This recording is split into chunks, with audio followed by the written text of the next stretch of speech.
marks. Oh my Oh man.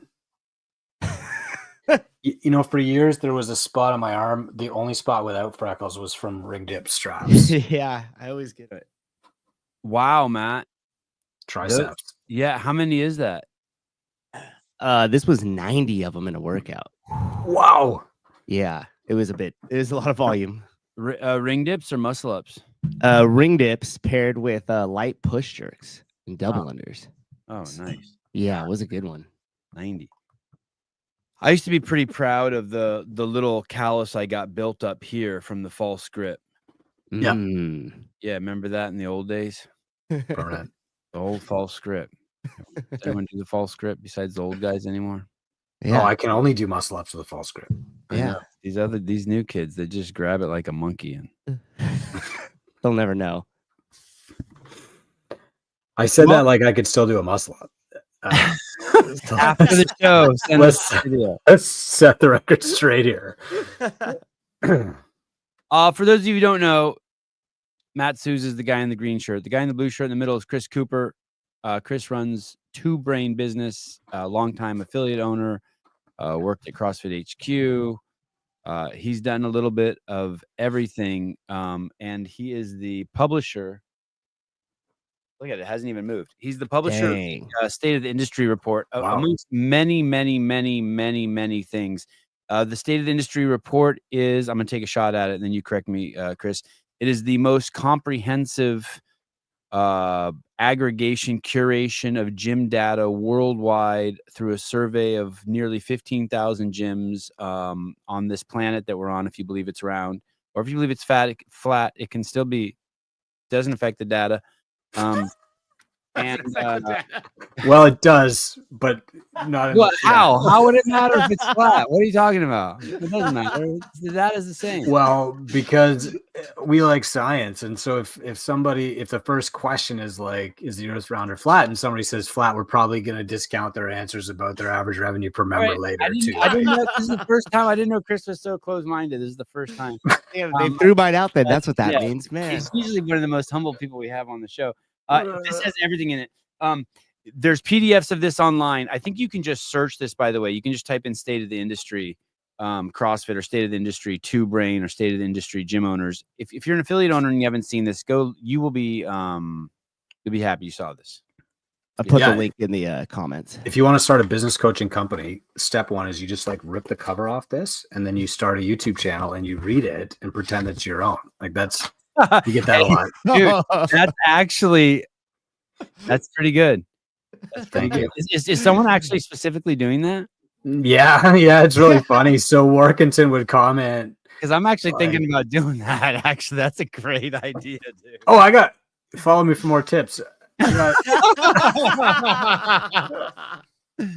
You've really become social media savvy with one-liners like that. Oh, really? Is that what it takes? Yeah, follow me for more tips. Like and subscribe. And here I am sitting down writing for an hour every day, and all I got to do is say, quirky stuff like that, like how to steal our shit. Yep. Yeah. But those books over his left shoulder are also books that he's written. He's given away thousands and thousands of copies away for free.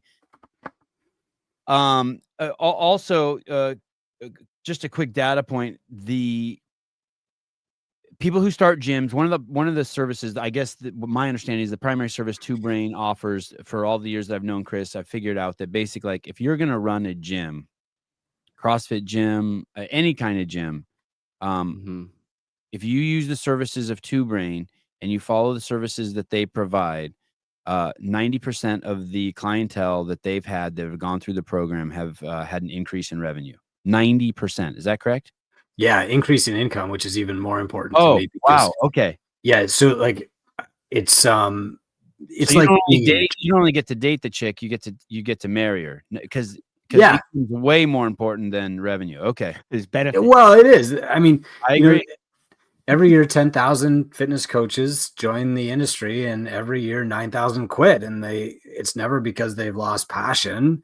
And it's never because they're like, oh, this is boring, or it's not what I thought. It's because they ran out of money. And so, yeah, income is what we talk about. And I know sometimes people don't like to hear the word profit or see that anywhere, but the reality is that's what keeps you in business. So that's what I care about. Yeah, those numbers are insane. It almost makes it, if you're not reading, if you're an affiliate owner and you're not reading his books or going to his website or using the endless resources he has, you are making a huge mistake. I know he has truly inspired and changed Matt Souza's life. Yep. Thanks, guys. And I would say 9 out of 10 times we have an affiliate on here and they're like, oh my God, I'm doing so good. Or I learned this. And we're like, did you do Two Brain? And they're like, yeah. Mhm. But another crazy thing, and this word is so thrown out there that I hesitate to use it, but Chris is one of the most transparent people regarding business and how he runs his business and his successes and his failures than anyone you'll ever meet. It's kind of nuts.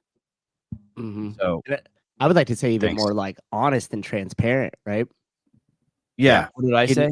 Transparent. Opaque and aggressive. I do feel like you guys now have like a list of things to call me on right now. That's what I feel like you're setting me up for.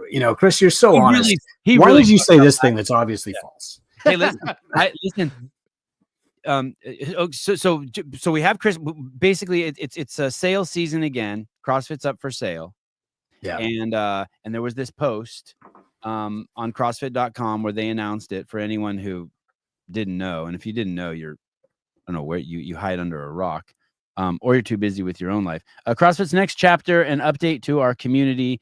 And it's basically, I assume it's just a letter from Dawn to the community. And then Chris made this post on here. And of course, reading's not my strong suit. So thank God. Thank God. Chris, someone lit a fire under Chris's ass, and he published these 2 videos. I'm assuming Mike Workington did that. Yeah. There's a few more coming. Do you got them or you want? Oh, really? Dude, these are great. These are awesome. They're really good. I saw you posted one this morning, like a couple hours ago. I haven't got through it yet. Oh, darn it. Yeah. So what happened was I said, okay, the comments on this post are really unproductive, right? Understandably so, right? I'm going to do something that's going to start a conversation. And so I'm going to put out a plan.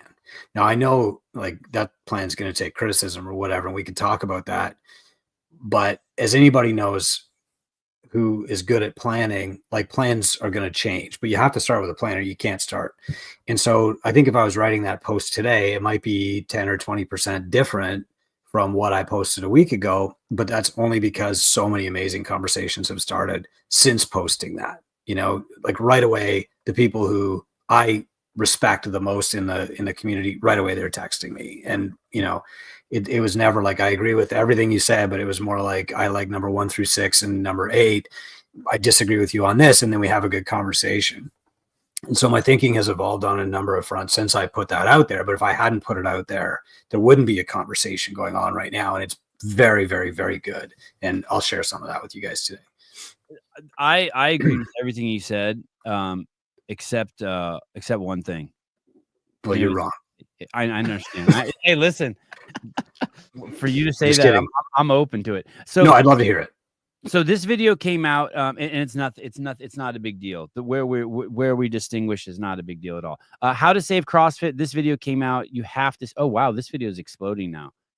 Yeah. How to save CrossFit. Then saving CrossFit. Coop answers your questions. A great follow up. And then I haven't seen this one. Looks like this one just came out this morning. How to save the movement.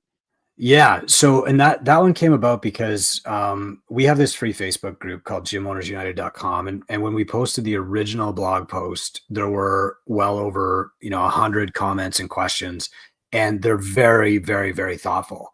And, one person said, well, I don't think CrossFit's actually in trouble. And so I had to clarify by saying CrossFit, the company, is not at risk of going bankrupt. It's the movement that's at risk. And that's why, we published another clarifying video about like saving the movement. Like it's really the affiliates, right? So, what I've come to realize over the last couple of years is that when you and I were working for CrossFit Media Sevon, one of the things that I believed was that the CrossFit Games were the biggest marketing engine for CrossFit. And this was because, I was a CrossFit affiliate. And when the first shoe store in my town started selling Reebok Nanos, they had a big CrossFit sign on the window, and Robin and I went down there with a camera, and I stood in front of the sign, and she took my picture, and I talked to all my coaches and said, like, we're going to have so many new clients. Like, can you all work all weekend? How many can you take? You know? And of course that never happened. But what I've come to realize now is that the affiliates themselves are the marketing engine of CrossFit. And every single one is this little marketing machine that is running Facebook ads promoting CrossFit, and they're getting referrals to other people in their community promoting CrossFit, and they're on social media promoting CrossFit. And every time you lose one of them, CrossFit loses a little marketing machine. And that's the problem, is as we drop below critical mass, the marketing machine gets smaller and smaller and smaller at an exponential rate, not an incremental rate. And so it's not that CrossFit Inc. is in danger. It's that we lose the methodology, right? Or we lose, it's not that we care about like the trademark or who owns the CrossFit business card. It's just certifications are in danger because there's shrinking enrollment. And so you lose talented staff. The games are in danger. It's not the corporation that makes up CrossFit. It's not the company, it's the movement that's at risk as it shrinks. And that's what I care about, because as the movement goes, so do the affiliates. And do you think it has like a cascade effect, meaning like once some of the affiliates start to go, and then we see like the attention around the sport start to shrink, and then that makes it harder for some of the gyms, and then all of a sudden, like you were saying, we have this moment where you look around and it's like falling way faster than it is growing. Do you think we're at that stage now, or do you still think there's time? I think there's time. I think we're very close to that stage, and you know, this is supposition, but it's based on what we saw in reverse. You know, there was the first affiliate, and then it took a year or two to get to the second and third and fourth, and then it took a couple of years to get to 500, and then it took, you know, a couple of years to get to 1,000. But then after 1,000, it went to 3,000 really quickly. You know, and don't quote me on these exact numbers, but like, I think those of us who were involved in the community 2007, 2008, we were just seeing the very beginning of exponential growth. And like by 2014, you know, it's like 15,000 affiliates. And when I was hired by CrossFit for 1 week, I was just on the email thread with new applications coming in, and there were something like 11 a day, right? It was bananas. Every 2.5 hours, there was somewhere for over a year, there was an affiliate opening somewhere on planet Earth. Yep. And you know what, I was only on that thread for a week because it was just overwhelming for me, but you never ever saw somebody say, I think I can make a lot of money at this. You never saw somebody doing it for greedy reasons. Like every single person was saying, I'm willing to quit my job. I'm willing to risk my family's income. I'm willing to sell my car, my house. I'm willing to put everything on the line to help people in my community build a buffer of health. And that's what I care about. You know, reading those applications, most of those people are out of business now. They're back to selling real estate, not because they ran out of passion or they changed their mind, because they ran out of money. And that's where we start losing critical mass. As more affiliates de-affiliate or go out of business, there's less marketing. And as there's less marketing, there's less attraction to affiliates, and then more affiliates struggle. And I think we're right at a very critical point now. Well, the best time to change this trajectory was 4 years ago, but the second best time is now. And I think it has to change now, or there is going to be a much bigger risk.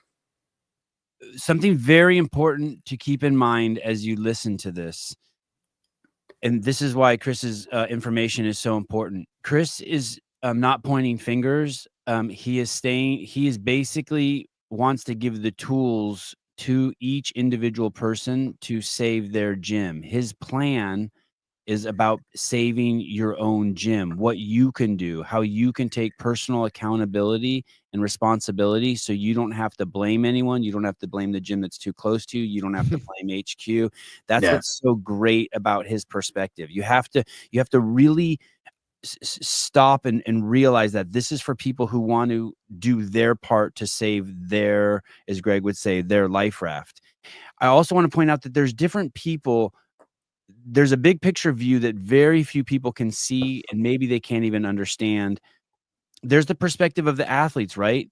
There's 20 people out there in the world who want to launch something that will make them money. They're in a very small cohort. The affiliates, as a fan of the NFL, I don't care how much, what the stadiums look like or how much the football players get paid. I don't care. But I understand that the football players care about that.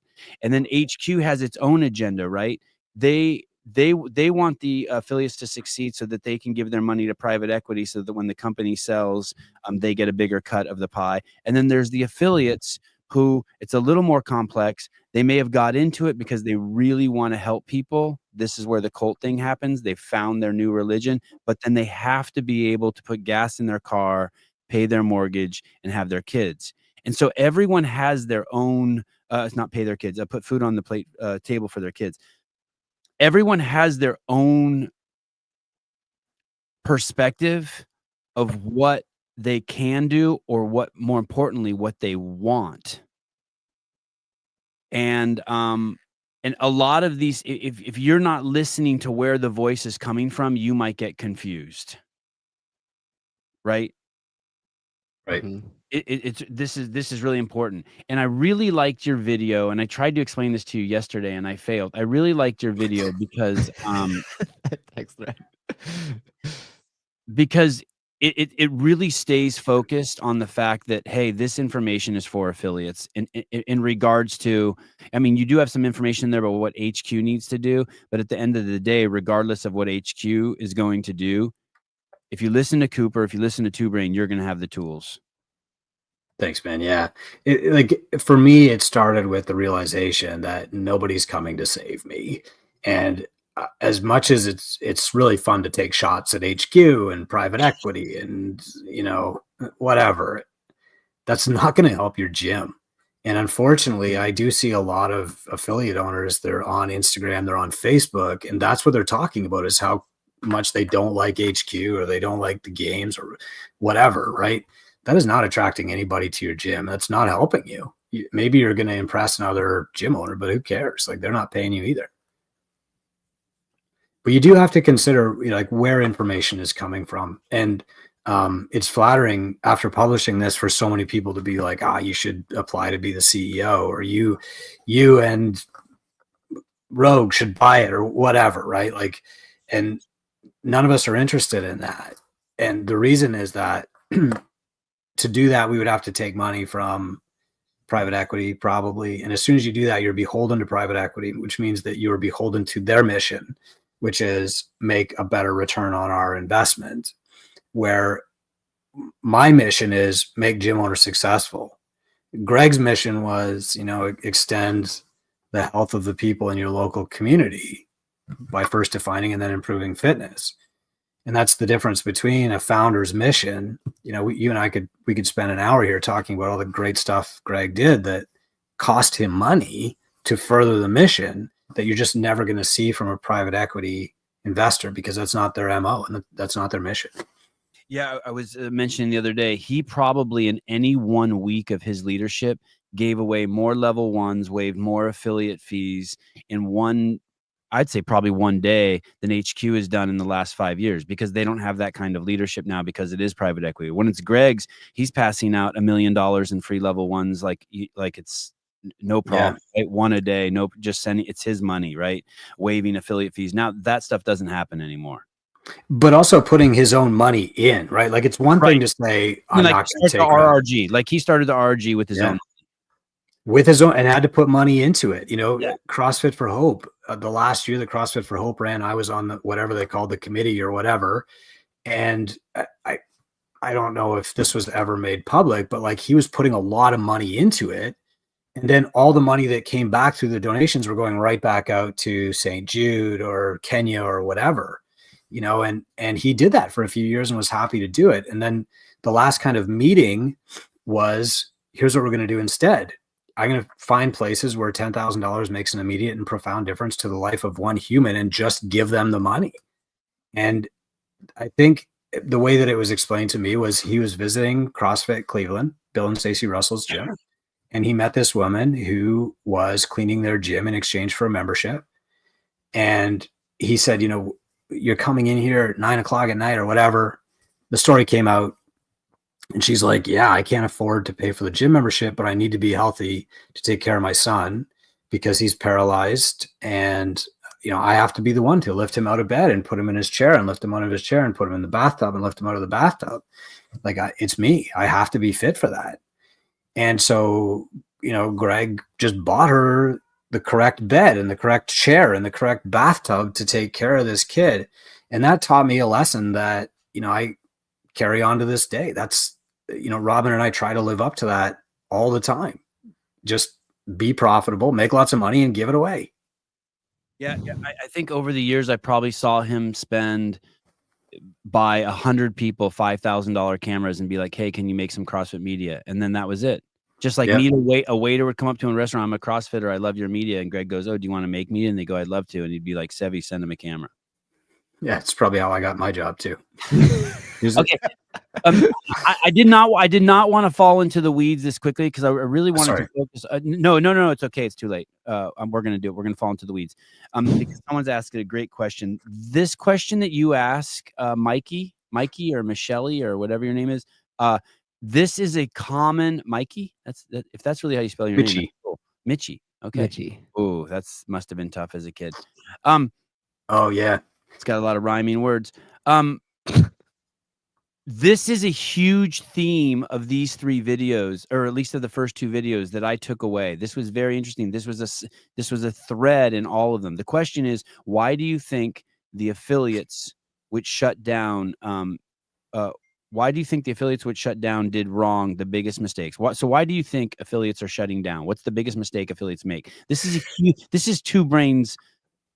This is the solution they bring to market, by the way. And he talks about it a lot, but this is a great question. Let's do it. Yeah. Thanks for asking that, Mitchie. So there's never one mistake that kills you.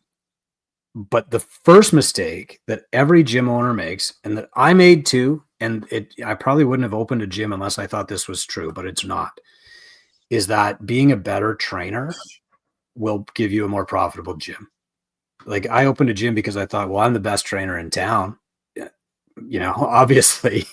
And duh, I'm going to put all these other guys out of business. And I said that to the 2 guys that lent me $16,000 to open a gym. I said, I'm going to put all these other guys out of business. I'm the best trainer in town.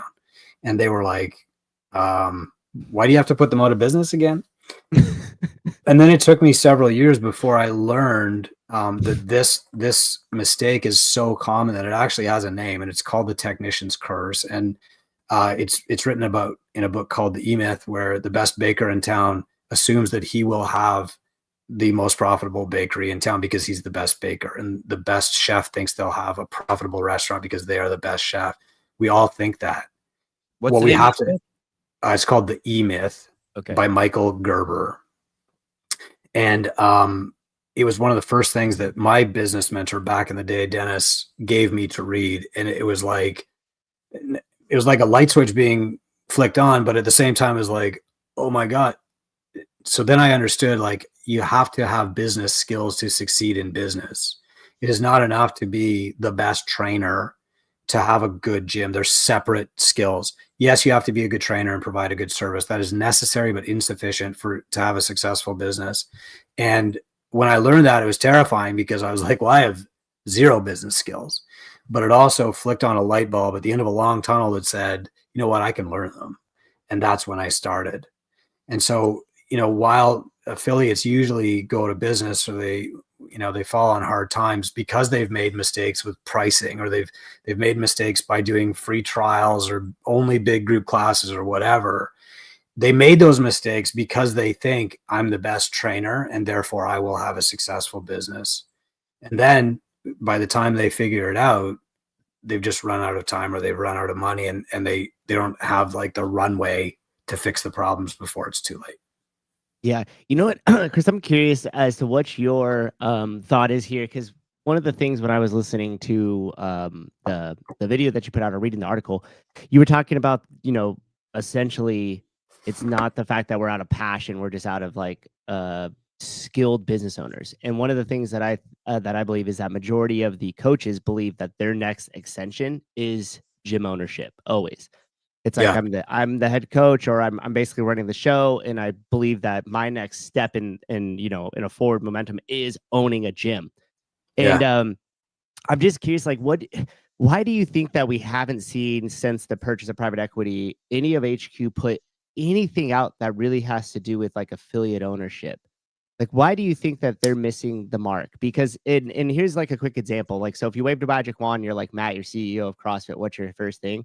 Sevon and I are traveling from this side of the country to the other side of the country, and we're going to go visit gyms. We're going to go shoot a bunch of videos about it. We're going to really elevate them. And then I'm going to put people like you on a pedestal and start to just pour the resources into all of those gyms. So I'm just leaving a trail of resources as I tour them to really hype it up and get my, boots on the ground to see what's going on there. Why do you think, like, outside of Dave, we've never seen that? Well, I think Dave's been around long enough to see this fundamental switch. So, back in 2007, you found the main site, and maybe you were skeptical about it like I was, but you try it and you love it. So main site is step one, like methodology. And then you love it so much that you think like, I want to learn more, and you go get your certification. And then, just like you said, Matt, like you get your certification, you think, well, the next step is open an affiliate. Okay. But that's actually wrong. And it's not what happens anymore. Around 2013, that whole thing flipped on its head from you find the website, you get certified, you open an affiliate, to now you find an affiliate. They teach you the method. You go get a certification because you're going to work for them. And then you go open the next affiliate. Every certification comes from the affiliate now. Every new affiliate comes from a pre-existing affiliate. Every introduction to the method comes from the affiliate. And that's, I think, a fundamental misunderstanding. Dave sees it. You guys see it because we've been along for the whole ride. But if you're just buying CrossFit now as a private equity company, you still think that it starts with the website. And that's what led to experiments like, here's the online on-ramp that you can sign up and pay for on CrossFit.com, and then we'll send you to an affiliate. Like, yeah, I mean, that was like an SEO play. And just like CrossFit doing the Facebook marketing for affiliates, it's kind of a Trojan horse where they want all the interest coming to the website instead of going to the direct hometown affiliate. And that's backward, because that's not how this thing grows or changes course. Yeah, and you said now I'm competing with them on SEO spend and ad spend in my local market if they're buying that as well. Yeah, I mean, if I'm in any major metropolitan market, right? Like, I'm grateful that I've got 2 or 3 leads from CrossFit. But what's actually happening now is that if I'm running Facebook ads and CrossFit is running Facebook ads, people now are going to see the CrossFit Facebook ads, go to CrossFit.com, and then look through the list of affiliates near them. And so I'm competing on ad dollars. And what's actually happening there is the lead goes to CrossFit.com. CrossFit.com has the ad pixel that's capturing the person's message, and they're marketing to this person. I'm not even capturing that lead. And so if I de-affiliate, I've lost that lead pipeline. Thankfully it doesn't work very well, or, I'd become dependent on it. But I do think it is a bit of a Trojan horse. And the better option is you teach these people who are passionate marketing machines for your brand how to market, and they'll grow it way faster than you ever could. Sorry, I got a little worked up there. Oh, it's good. I like it. That was you worked up. But yeah, my skin got even more transparent. Oh my goodness. You were the calmest dude ever. You were the definition of equanimous. What are you talking about? The thing that you said though, Matt, about like, it just feels like the next step to open an affiliate. That's very, very true. And Greg, as he does, once explained this in a really amazing analogy. And he said, like, it's hard to become the best bricklayer, but it's an order of magnitude harder to become the teacher of bricklayers. And it's an order of magnitude harder than that to become the person who teaches the teachers of bricklayers. And so we all think like, I'm good at CrossFit. Now I'm got my L1, or I guess you have to get an L2 to open an affiliate now or something. So the next logical step is to open an affiliate, but that's an order of magnitude harder than being a coach, because you have to know how to coach. And that's one of 10 things that you have to be good at to run an affiliate. in these videos, there is a very strong message to HQ, which is very similar to the journey you talked about, how there's been a change of how people become affiliates. You talk about how in the beginning, CrossFit came, it was just exploding. There was tons of media. People were just jumping on board. And then you said in 2017, you sat down with Greg. Yeah. You asked him the question. Do you remember that? You said, why should I maintain my affiliate? And I was in Portland at his house, at his kitchen table. You were supposed to be there, but something came up. But Nicole Carroll was sitting right there. Dave Castro was sitting right there. You know, and I thought the question was rhetorical. I really did. Jimmy Letchford was sitting right there. I thought what I was asking was like, give me the reason that people should continue to pay. Because even back then, people were like, hey, I've been paying this for 10 years. Like, why am I still paying it? And what Greg said was, if I was using something that somebody else had invented, I would want to pay them for the right to use it. And to me, that was just like, yeah, good enough, right? But when Greg sold, I said, okay, Greg's been paid. Perfect, right? And that was when I first, how do you apply for de-affiliation? Or you send in your de-affiliation letter? And Dave Castro actually called me right away and said, look, give us a year. Let's get you on a call with Eric Rosa. Let's talk about like where this is going. And so I agreed. You know, you don't say no to Dave Castro, or I certainly don't. And the conversations, you know, seemed good, but you know, you guys know how that goes, right? Yeah, that was the real Trojan horse, was Eric Rosa. It's a crazy business model, right? There's no such thing. You don't see it anywhere else. He put his hand on my shoulder one day and he goes, Sevi. I go, what? He goes, the cat's out of the bag. And I go, what do you mean? He goes, there's only gyms paying brand loyalty payments now. I was like, yeah. What do you mean? He goes, we don't got shit for him, dude. I'm like, really? He's like, no, we've given it all to him. And he goes, I'm like, so what's the plan? He's like, well, we're just going to try to spend their money the way they want us to spend it. We're going to do legislate, educate, and litigate. We're going to fight off people who want to like, but shit, dude, we're basically an activism company now. All we can do is now protect the gyms, but there's nothing. It's just a brand loyalty payment. And so when I hear you understanding this, and I know that, you know, obviously Greg knew it when he sold it, what you're saying now is that is the big question mark. And this is out of the responsibility of the gyms, but now if you're going to run HQ, you have to really figure out like, wow, you're not putting bigger M&Ms in the bag. You don't have a new peanut butter flavored blah, blah, blah. Like the cat is out of the bag. What are you, who in the world is going to know how to run a business that's based on a brand loyalty payment?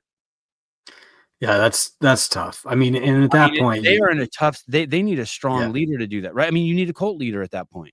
You do. I don't see that in a negative way either. You need a charismatic guy who's going to be like, "Yo, do you want to be a part of this army or not?"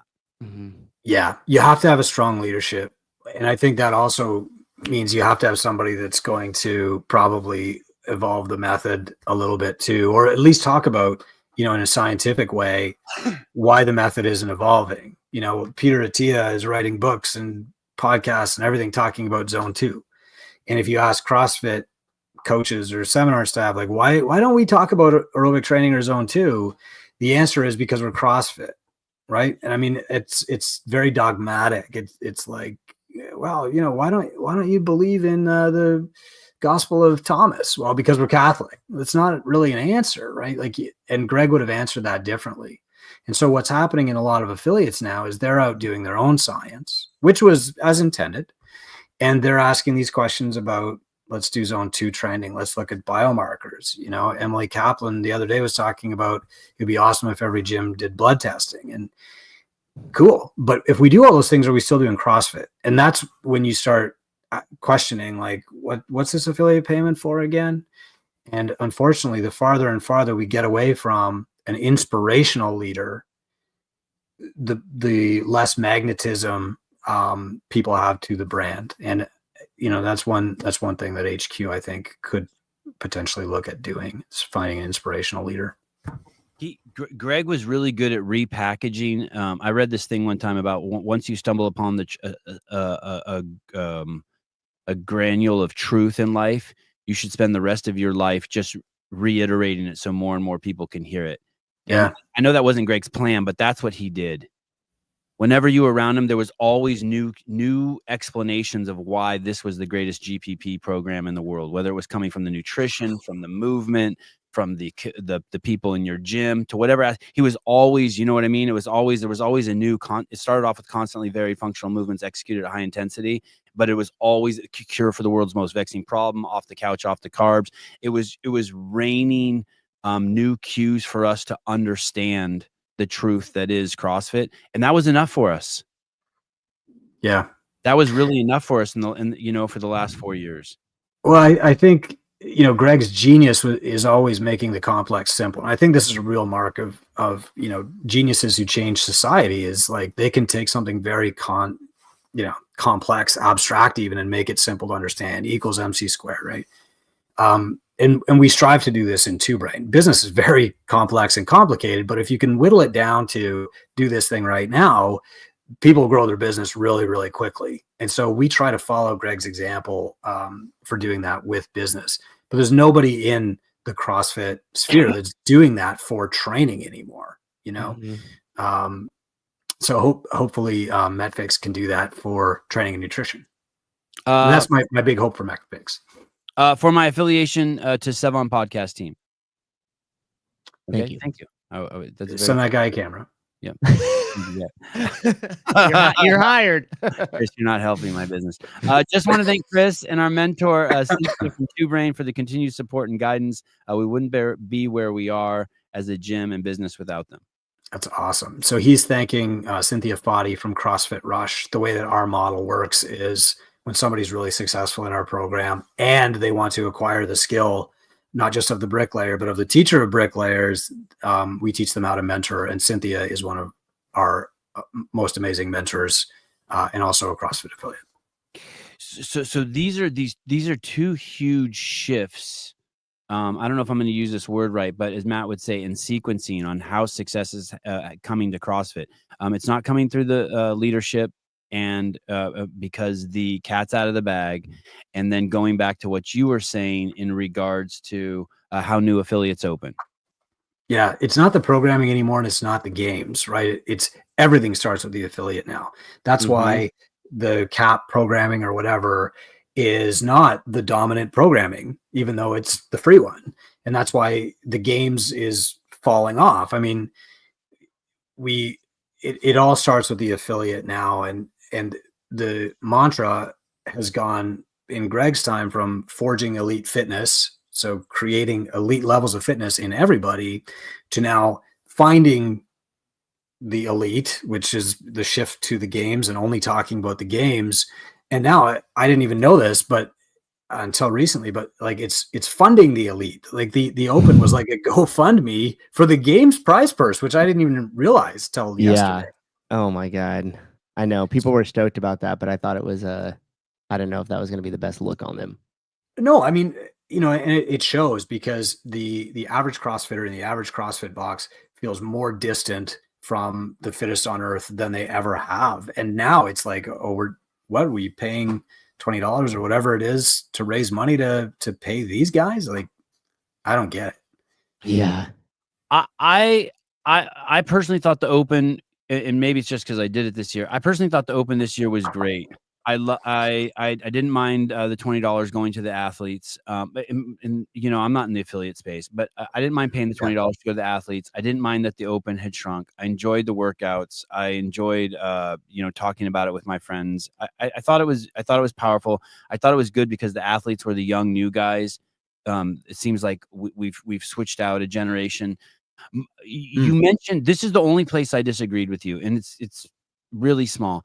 I think the games brings enormous brand value with crowning the fittest.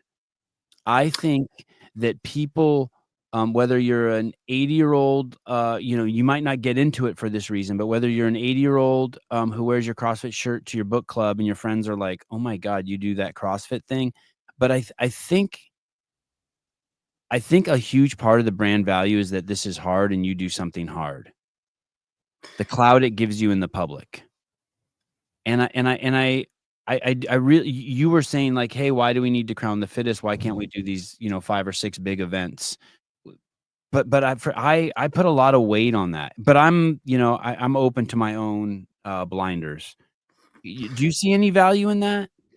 Not to the affiliate. And No. again, like there's Like, no value to me. jiu-jitsu. Like if you're gonna pick two, if someone says to you, hey, you can pick any two guys to fight, which gyms do you want to pick from? You can pick from a jiu-jitsu gym, a karate gym, or a capoeira gym. Everyone's gonna be like the jiu-jitsu gym, because everyone knows that it's currently the kind of the premier fighting style. Okay. Yeah, but everyone kind of focused. All that's focused around combat sport. Like if we're focusing around making your life better, but shouldn't we show people that have like made their lives better? Wouldn't that be a stronger marketing tool? Can't you do both? Can't you also be like, what fitness program do you do? Do you do F45? Do you do Taibo? Or do you do CrossFit? And everyone's like, if you do CrossFit, that's the guy you want running in and saving you and your family from a burning building. No? You don't think that there's a strong... I'm open to being wrong. In theory, but there just aren't enough burning buildings to go around. Like what matters to keeping a client engaged in an affiliate is you have to give that client a story. And what matters if you want to recruit their friends is it has to be a story worth sharing. And so, in 2009, you could give them a story about doing Murph. Murph was a great story in my gym. People dressed up and they wore leprechaun hats and they took their pictures and stuff. And, 80 people showed up and did Murph. And then a little bit later, 2011, 2012, the Open was a great story and people brought their spouses in to watch them and stuff. But now that story is so different from their reality that it's like, it's completely detached. Like, okay, we've proven that CrossFit can produce the fittest on earth, right? But like, isn't the Tour de France kind of producing the fittest on earth? And, isn't Matthew Tkachuk kind of the fittest on earth? Like, it's... So you don't think it's an important mantle to keep? Not anymore. We've proven it. Like, why do we have to keep proving it? I think you can keep doing it if you want to. But what's really important to the affiliate is that I can give somebody the experience where they say, today I'm the fittest I have ever been in my life.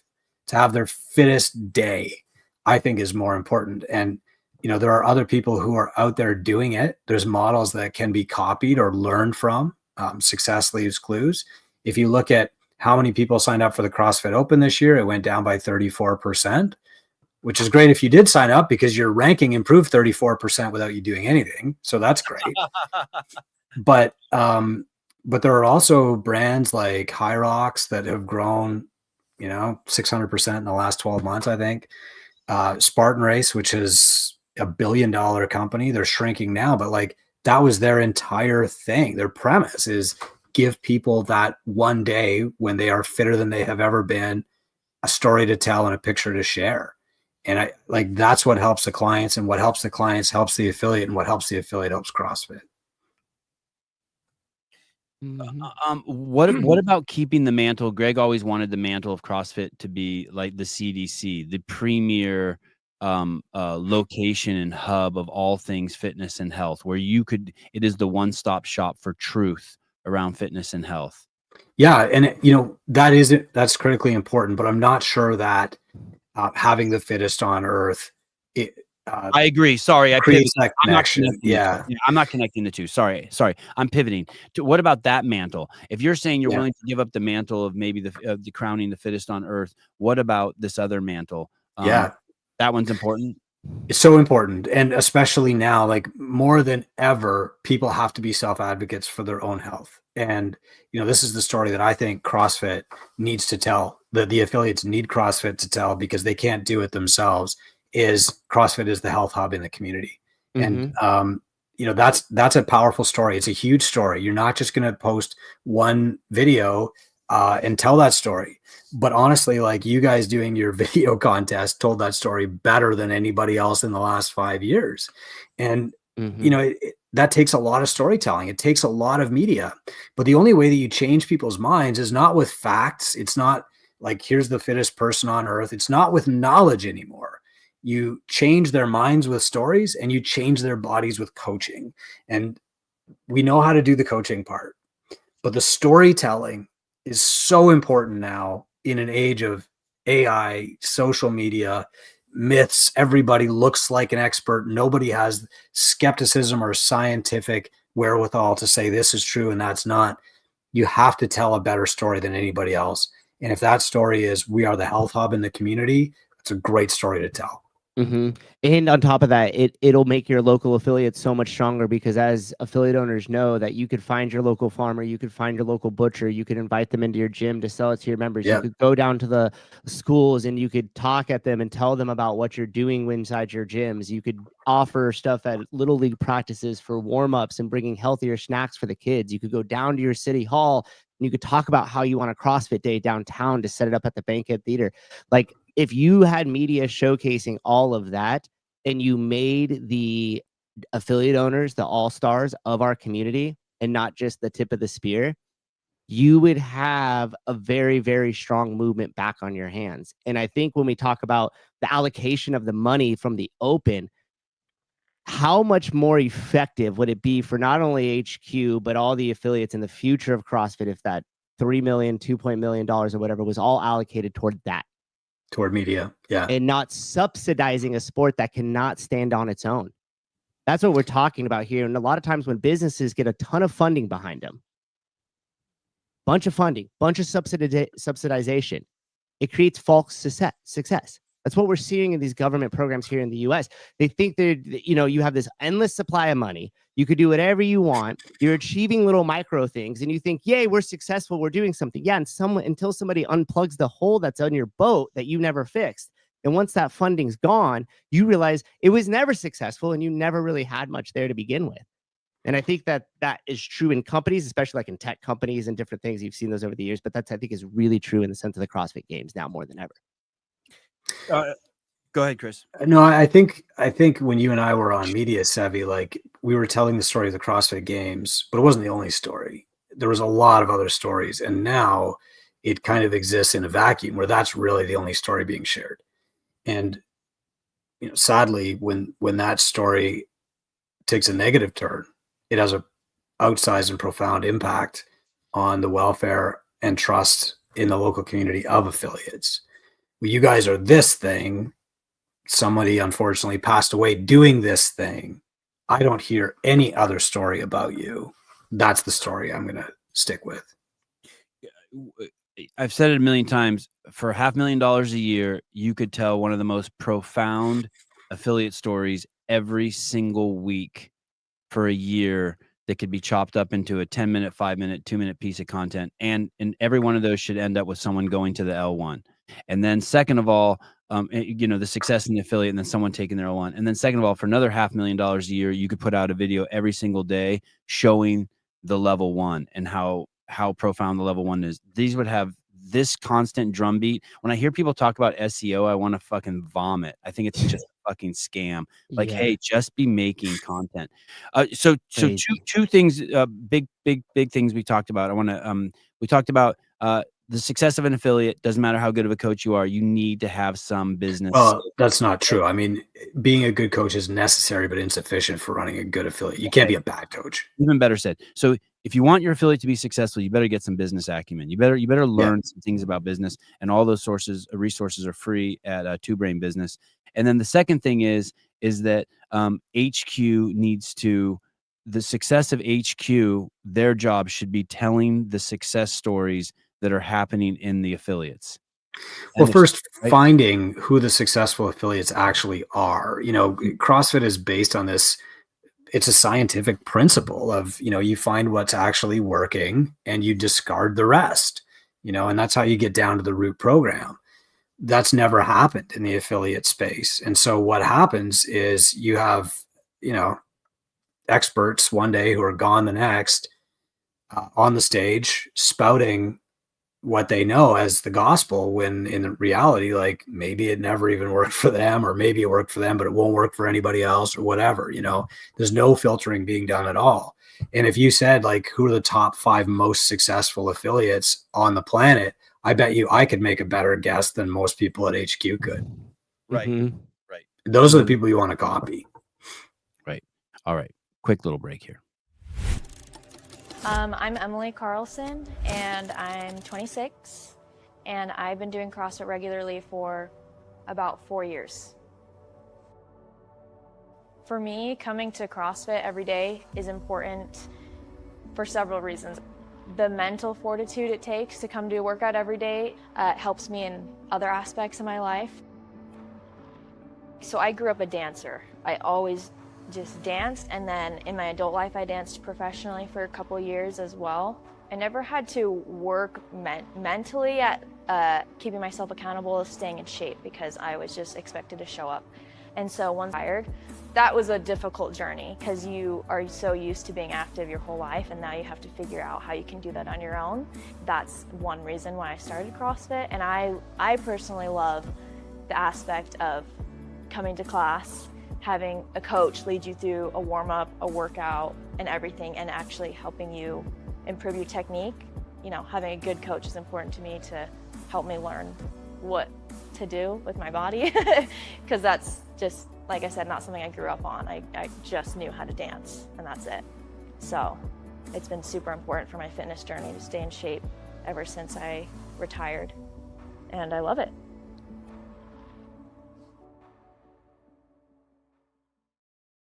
$200 videos. We got 200. Thanks for that. 200 submissions. I'm pretty. That was the first time I had seen that one. Souza actually 248. Wow. That's crazy. By the You way, guys, thank you so much for sponsoring that. no, Yeah. I was just about to say thank you for being the bridge from the CrossFit that we know and remember to the CrossFit that we hope to achieve in the future. I think like story is that bridge. People think that creating content is marketing and stuff. Maybe it is, but it's the story that ties us all together. And you know, my best example of this was going to the Rogue Invitational, and suddenly you're just filled with this bright hope that, like, wow, there's a lot of really smart, intelligent, powerful people who care about this community and the movement. And regardless of who holds the CrossFit baseball card today, the movement will survive because of guys like you and Bill, Jason Kalipa. Like, we're all there. And I don't know, it just felt great. Like the Rogue Invitational feels like best CrossFit day ever, you know? Yeah, I'll tell you, the last 2 times I've been to the games I've left just completely energized. You're somewhere awesome. with 15,000 people who are just all on the same page. Yeah, it's awesome.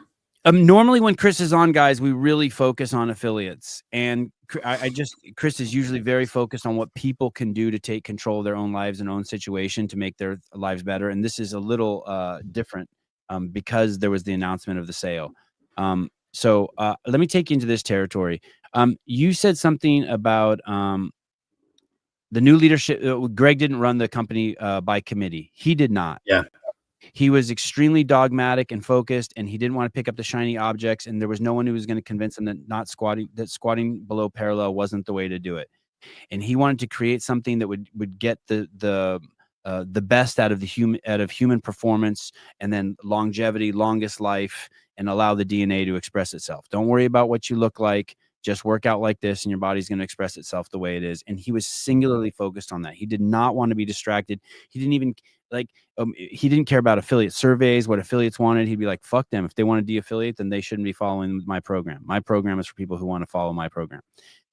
I think that's what CrossFit is.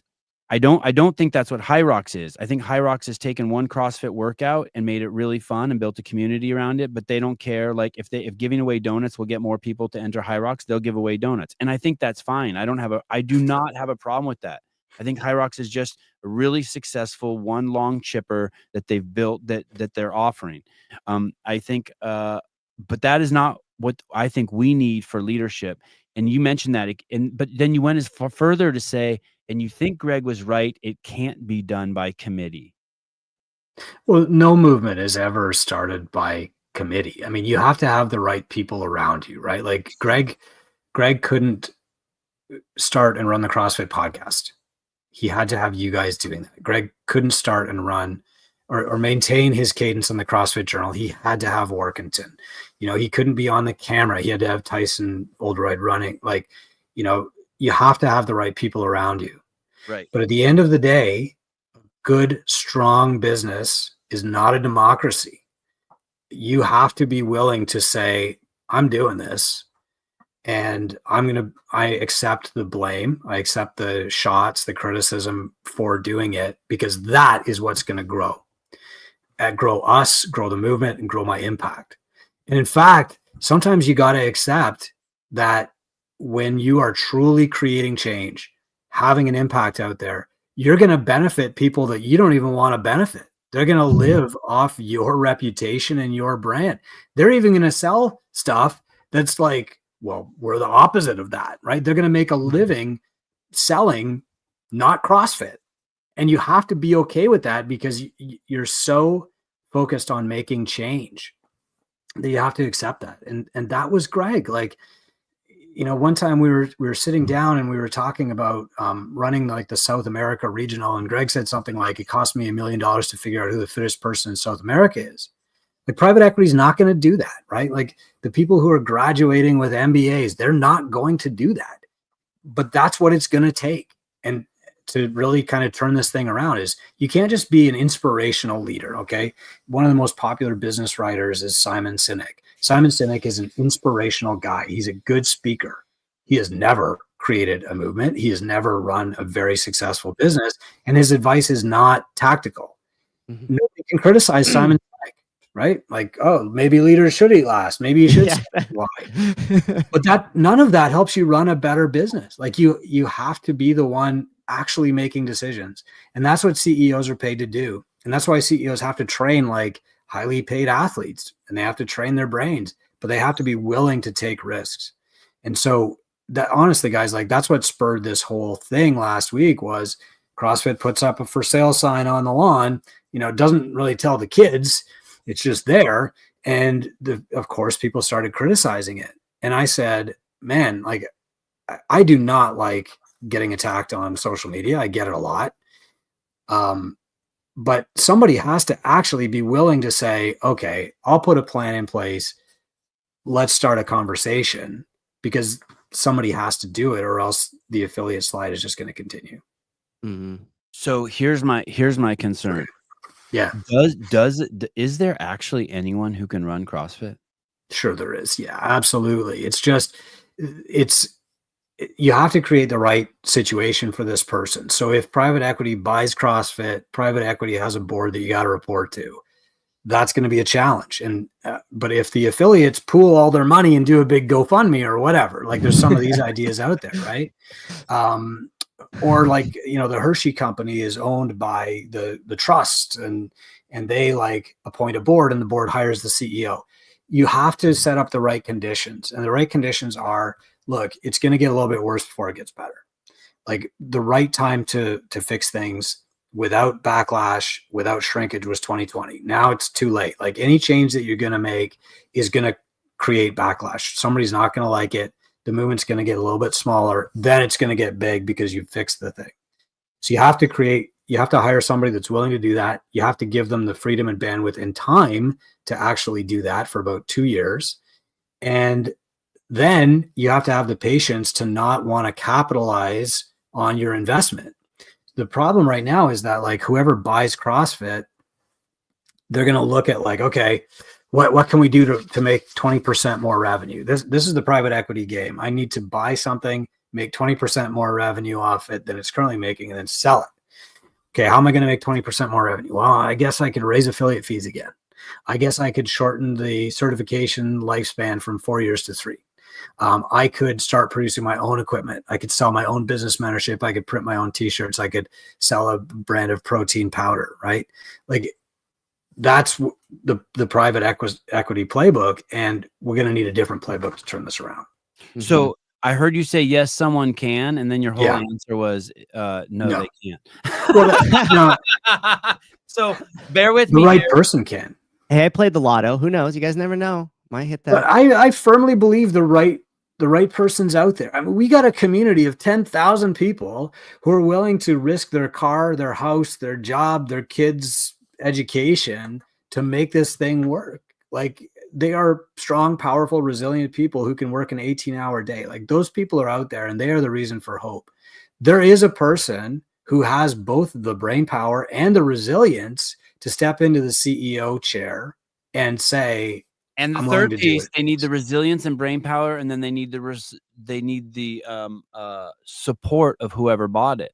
Yeah, the patient support. Like we won't. The truth is, somebody- let's cut Don a little slack here, just for a second. We don't Sure. know if he has the brain power or the leadership, because I don't think for 1 second Don's been given the authority to be like, walk out there and run this thing. Yeah, no, Do you know what I mean? I don't, and I Yeah. can just tell by the way the other people act around him, because they don't have as much authority.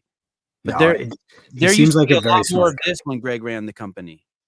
You know, Yeah. there used to be a lot more FUs, and so we could stay. I mean, we deal with shit that we would have never dealt with Greg. He would have just chopped that thing off, right? Like, all right, you want to like kick you want to hang on the side of the car and complain? He had to put his foot out the window and kicked you off. Yeah. You know what I mean? Yeah, like we're not wasting any more time on this shit. Yeah. Yeah. And that a large part of that is because, I mean, that's Greg, right? That's also the founder mentality. And he owned it, right? He owned it. And so that's the thing, is like, when you are accountable to a board of directors, or you're accountable to 10,000 affiliates who all get a vote, it's a democracy, and you do not have the freedom to make those choices. Now, I'm not saying that like business owners and CEOs have to be fascists. You have to have the people around you who are giving you good advice. But at the end of the day, like, somebody has to be willing to make a decision, even when it's not popular, even when it's not going to create like a shareholder dividend this quarter. Imagine this. This is a reality. He was ready, Chris. He was talking about, hey, if this new direction we take the company, we lose 14,000 affiliates and we only have 1,000 affiliates, I don't care. Yeah. Dude, it's going to be really hard to, I mean, that's how focused he was on his next project, right? Yeah, but who's gonna basically getting people fucking healthy? Basically, you know, bringing people in like Thomas Seyfried, who are so radical that they have the cure for cancer and they say it's a metabolic disease, even though everyone else in the world is saying it's a genetic disease. I mean, that's the direction he was going to take it. I don't think those three components exist in the world, where you're going to have the smarts, the leadership, and then the leash taken off of someone to do that. Yeah, the autonomy. I'm kind of along for the ride for the slow death. I mean, you know what I mean? I think that there are maybe mutation. Maybe we're going to go through a mutation. It could be a mutation. I don't think there's going to be a death. I don't think a death either, but we get closer and closer to F45 than we do to Forge and Elite Fitness, Cure for the World's Most Vexing Problem. I mean, those are two fucking gnarly mantles. Yeah, and the day that somebody can't tell the difference between CrossFit and F45 Orange Theory, that's when, you know, the bells start ringing that we're close to the end, because you don't have a separator in brand anymore, and now you've got little dudes like me trying to compete with these massive franchises. But I do firmly believe that the right person is out there, and the right conditions can be created if you've got a funding source with patience, bandwidth to go through 2 hard years, and the openness and willingness to talk to people like Bill Henniger and say, how do we fix this? Yeah. You know? Okay. Chris, congratulations on being the new CEO, and I appreciate you hiring me as media director. Thanks. I know that you're a little concerned about the size of the games. I would like to propose this to you. I know you want. I think that there's tremendous value in keeping crowning the fittest. How about we do this? How about we cut the games budget by 75%? We still hold the festival. We still hold the one event, Crown the Fittest. We do it through the open. I'm willing to really scale it back. And then we use the rest of those resources to promote the affiliates, affiliate success stories.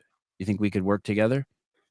Yeah, I mean, oh shit! You and I, okay. So sorry, you're fired. You already talked about the sport. I was afraid this was gonna fire me. Should have led with the affiliates. Hey, dude, you're so 2007. Get the fuck out of here. It's not the percentage of revenue going to the games that's the problem. It's the percentage of story. And if all of your media is talking about who's the fittest on earth, you're not going to help the affiliates. If 20% of your media is talking about who's the fittest on earth, great. That's like one more story to tell. If the other 80% is talking about, you know, how do you become the hub for health in your community? who's a success story. Like, you know, this affiliate grew by 30 members last month, or this affiliate keeps everybody over 3 years, and also the stories that you guys are currently sharing right now. You know, one thing that you said to me, Sevi, and I will never forget this. I was sitting in a parking lot of a golf course, having just dropped my kid off. And you said, you know what, man, we're just going to keep doing the things that we think CrossFit should be doing. And that's like the mantra that I've lived by the last 10 years is, okay, you don't want to do that. It has to be done. I guess I'm going to try and figure it out. I shouldn't say 10 years, 8 years. Right. You mean like through the podcast? That's what you're doing. Like you're just doing what needs to be done. And we're just over here doing on the podcast what we need to be done. Cover. You guys are telling the stories that should be told by CrossFit Media. I am collecting the data and basing advice on that the way that I think CrossFit should be doing it. You know, and this, for me, it came out of a really great conversation with Bruce when he was COO. There were a few of us sitting at this breakfast table. You can probably remember the name of the cafe in Santa Cruz where people go for breakfast. Yep. And Bruce was there, and there were several other people around the table. We were sitting outside under the umbrella, and you know, he says, "What's the number one thing we can do to help affiliates?" I mean, Bruce really cared about affiliates. Oh, he's great. He's amazing. I mean, he bought into an affiliate so that he could better understand what an affiliate goes through. Like, that's hard to beat. And I said, well, the best thing that you can do is collect data and just share the data. Like, you know, who's actually doing well, so that we're not just believing what we read on message boards and random opinion and stuff. And I won't swear that it was Bruce that said it, but somebody very smart at the table said, that's a great idea. We're never going to do it. And so, you know, I had 48 hours where I was pretty despondent. And then I was like, I got to figure this out. And so the next year we took a survey and we published that. And the year after that, we started working with Wattify, Kilo, Push Press to get actual data instead of just like qualitative survey opinions, and just publishing that. And now, like, that's the birth of this. Yeah, man. Yeah. So now we print a short version like this, and we mail it to 7,000 gym owners worldwide every year. We print the big one right here. We publish it. Like, it costs me $250,000 a year. That's and again, like, do I have the big one? Yeah, you do. Yeah. I mean, private equity is not going to do that. I was like, did I get the little chintzy one or what? No. I keep both here, but mine like feels like the big one. Yeah. So like that, but that's, again, like, that's something that a founder is going to do. You know, that's not something that private equity is going to do. Right. Greg investing in the RRG, Greg investing in finding the fittest person in South America, Greg investing in CrossFit for Hope. Like, he did those things, I think, because they were the right thing to do, not because there was a clear path to return on investment. And, you know, I think like that's something that is the founder's privilege that you're probably not going to see ever again from any buyer, but the right buyer is going to find the right CEO, give them the time and space required to turn this thing around and have their back through that very tough period of change. I was trying to search around yesterday to find out if the RRG actually did make money. When it was first created, I was able to uncover that when it was first created, the money was if the RRG had excess money, that it would just lower the monthly payments or yearly payments from the affiliates. I don't know if it's still like that, but I also know that Greg had to like write a check from Greg Glassman's account, not from CrossFit's account. Yep. And the RRG had to be started as a nonprofit, and it was let me see if I can get the exact words. It was owned by the affiliates. It's a nonprofit that would give that would by charter give rebates above what's kept on hand for claim payments. Greg used his own money, not CrossFit's money, for legal reasons. That's how it had to be started. They paid him back after a few years. It saved the affiliates from a devastating strategic small claims litigation. Yeah. So, and sorry, let me add to that. And that part that makes sense at the end is the reason why is there was this concern that Greg had. And once again, this is why you paid. These are reason why people pay affiliate fees. Greg started seeing like attorneys who were running scams basically and trying to do like find one rhabdo case at one gym, get $10,000 for someone, and then open up 100 of those. So Greg would spend $3 million and beat that person down so that there wouldn't be precedent for suing CrossFit gyms. So those are the kind of things, that's the kind of leadership you're probably never going to ever get again. Yeah. In the community, really needs to be aware of this stuff, right? So Yeah. number one, I don't think And when you Greg. say community, you mean affiliate owners or prospective affiliate owners? Yeah, both. Like they need to be paying attention to this stuff because other companies would start an RRG for profit, and Right. And many people came to him with that. Tons of I'm profit sure. ideas around insurance. sure. Yes. And so the model, the way that you explained it to me yesterday, is basically like if the RRG ever became profitable, that profit would be shared back to its subscribers, the people buying insurance through the RRG, by lowered premiums or even a dividend or whatever.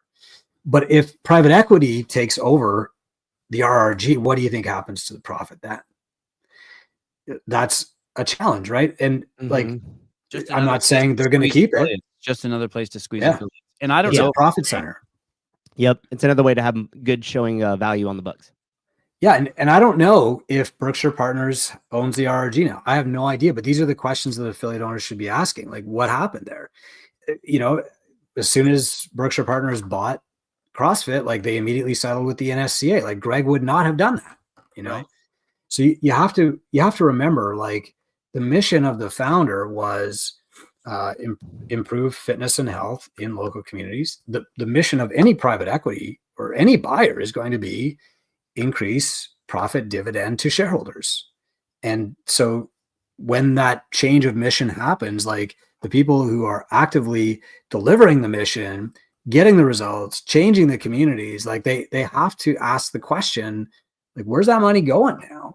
Or what's being done? How's this being reinvested? And the downside of Greg being humble about this stuff and not talking about it is none of us knew where it went before. Mm-hmm. I'm going to ask, I don't understand this question, but I usually like this guy's comment, so I'm going to read it. Chris, I'd love to know whether you see business value in regional development or not. I don't know what that means. I'm personally torn whether it helps HQ or not. I know it would help the gyms, but HQ, what does that mean, regional development? I'm not really sure what he means there. Sorry. Okay, good. All right, good. Maybe Jake, you can clarify for us. The challenge in like growing CrossFit region by region is that each region has different needs depending on like kind of where they are in the CrossFit life cycle. So for example, if you're in Spain right now, it's very, very easy to run a successful CrossFit gym. And you can do it by just throwing open the doors and running these gigantic classes because you're getting all the early adopters, right? And the same was true in Germany 3 years ago, the UK 4 years ago, Sweden 5 years ago, the East Coast of North America, Boston, like 7 years ago. But you go through this cycle where the early adopters all come in, they sign up. Wow, I'm really great at business. And then they're gone a year later, or they're opening their own affiliate a year later, whatever, right? And so regional development has to be specific to the region. But, I don't know. Maybe I'm just, I'm waiting for Jake to clarify his question. Hey, Chris, I got a question. How important do you think it would be to bring HQ everybody under one roof in terms of like executive level? Well, I think it worked really well in Santa Cruz, didn't it? I mean, you mean a headquarters, a physical building? Yeah. I just can't understand how you would, with the challenges that CrossFit faces right now. Number one, I wouldn't understand why you would be apart as far as you are. It seems like that is just a really slow, inefficient process. And number two, if they're really hiring some of the talent, like we know that they are, because I've met some of these people and I've had conversations with some of these executives. I know they're talented, bright people. You cannot convince me that if all of them got into a room together over a course of a week and met for a couple hours a day, that they can really start to solve some of these challenges that they're facing. I think this whole sequencing and Zoom and this it's crazy inefficient. And I think that in order for you to be able to run something that needs the attention like CrossFit does now, which is essentially like a startup, then like you would have to have a very, very unique, highly engaged, highly motivated, highly passionate group of people to run it remotely. I just don't see it. I just don't see that happening for the next regimen either. Like they need to have an HQ. I don't know if I didn't even know that HQ was remote, but I'll share this. So this morning and last night, I'm talking to 3 of the smartest gym owners on the planet, and they're mentors for Two Brain. I'm honored to have them as mentors. And we're talking about something kind of philosophical, like what should happen when a gym owner is making more than enough money? Where do they invest it? What should they do? How much of their focus should be on the gym? And that conversation, it didn't really go sideways, but there was a lot of misunderstandings because it was happening over Slack. And those misunderstandings, if you don't clear them up, can turn into something. But the flip side of that is like progress is slowed by distance. And so if you and I get together, and the three of us got together for 8 hours, we could solve every problem in the world. But because we're talking on text and Slack and stuff, like the problems, they drag on for years instead of hours. And yeah, I really do think like one of Greg's big philosophies was come to Santa Cruz. And, you know, I was there a lot because we would just get flown in for meetings and media and stuff like that. When we were all under one roof, and it was probably half the company was under one roof in Scotts Valley. Yeah. Definitely those of us who were under that roof were extremely more productive than the rest of the company. And I think for sure the media team need, like, all the other departments need access to the media team. Like Dave Castro needs to be able to walk into my office and be like, hey, do you have any affiliate commercials for the regionals coming up? And me going, I never heard of that. And he goes, why would I need to tell you that? Fucking make some. And it's like, oh shit. Okay. Well, I mean, now I know. Like right then, you know what I mean? Like right then and there. Those were things that were constantly happening, and they happened really, really quick. You know, we would be in there and Greg would be like, hey, I don't like the picture that's on main site today. How many times I want to see someone who's morbidly obese doing an overhead squat. And there was no, like, he's there and it's like, you do it. You do it. I just thought of a great story. So I was there one time around in November, I think. And Greg comes into the office. I'm sure you were there. And there's a pair of rings hanging from the ceiling in the media office. Yep. It was just still wide open concept. They hadn't done the reno. And Greg is like, everybody come over to the rings. And he teaches front roll to support. Yep. Okay. So like you pull up, you do a full somersault, and then you press out. And like 5 people in the office got it. Okay. And he says, okay, I was now one of them. He expected me to get it. I failed. Workington got it.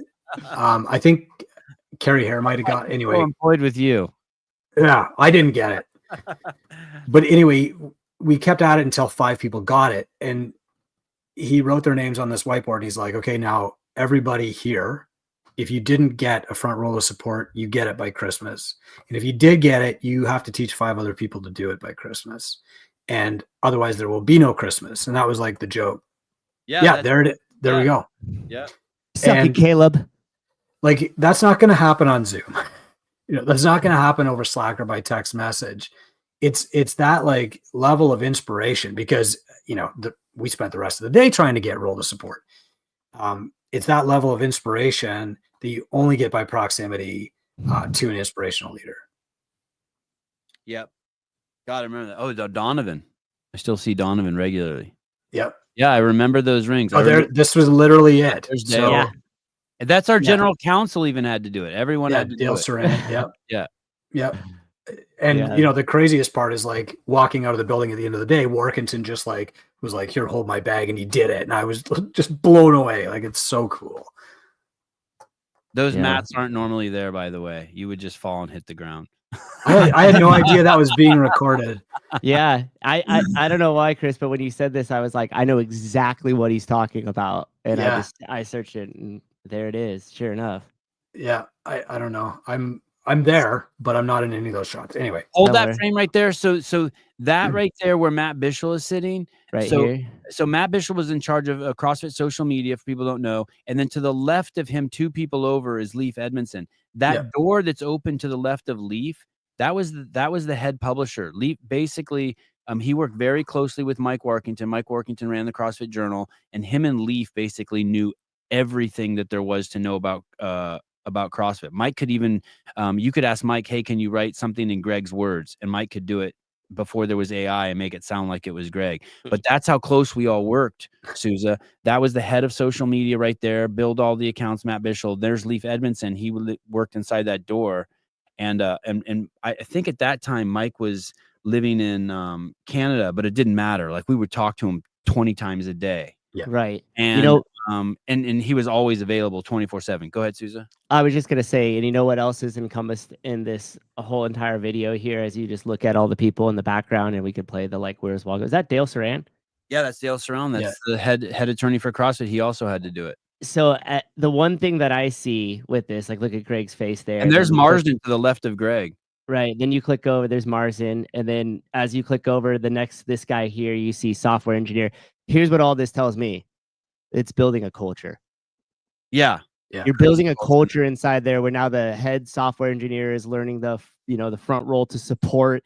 You have literally Bishel in the back working. You got Leaf and all these other people there. You have everybody outside of the building. There's more people crowding as they go. You got that's Heber to the right of Marsden there in the blue. Yeah, look how skinny he looks. But you click through all this, and then you see other people that weren't there that day learning or continue to practice, and it cuts back to this, and you got another person from publishing. Like, this is what occurs when you have everybody in the same building, is you're able to build culture, you're able to build these bonds, and then out of this came media. I mean, can you even envision a time right now when Eric Rosa, Don Fall is standing over to the side with his arms crossed like that, teaching the rest of the staff how to do a front roll to support, and we're all able to watch it? No. It's crazy. Exactly. So that's why I think like this was just an important piece, because it was like, that's a culture play right there. And that's a huge, like, what did they call it? You have your quantifiable data, Chris, and the qualitative, right? Like that type of stuff that you necessarily can't see on paper is, I think, a huge missing chunk of what we've seen over the last 4 years too. Greg would come in the office and be like, hey, I want you guys to, every time you interview an affiliate owner, he would just walk in the office and share this. Make sure you ask them, what would you be doing if you weren't a CrossFit coach? I want to know. And things like that were bombs, right? Yep. By the way, I want to say one more thing. That guy, Matt Bishel, who was there, one of the things he would do it was crazy. It was so funny. It was brutal. But if someone brought cupcakes for someone's birthday or Halloween candy in, and they left it in our cafeteria, Matt would film himself and go in there, and there'd be like 50 homemade cupcakes, and he would just pick them up and throw them in the trash, and then send it to Slack. And I absolutely loved that shit. It was so savage. Or we had the state forces you to put these posters up in the office, and the first day the posters go up, Russell Berger goes in there and draws a cock and balls on it. I mean, it was just like, no one's going to tell us. On the HR poster? Yeah, on the HR poster. I mean, it was so savage. And shout out to Megan Mitchell. I think she still works at CrossFit, and I remember she was one of the few that got the role to. She got to keep her job, and she got the role to. She got to keep her job. There was a Christmas for Megan, yeah. Chris, but go ahead.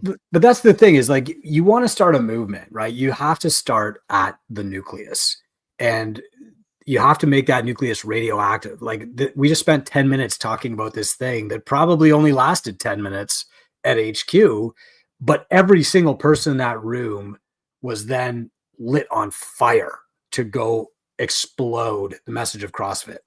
And if you want to through the community, right? You saw the video, and then everyone, every Tom, Dick, and Harry on the planet was like, "Oh, I'm going to do that." It's all I talked about for the next 30 days.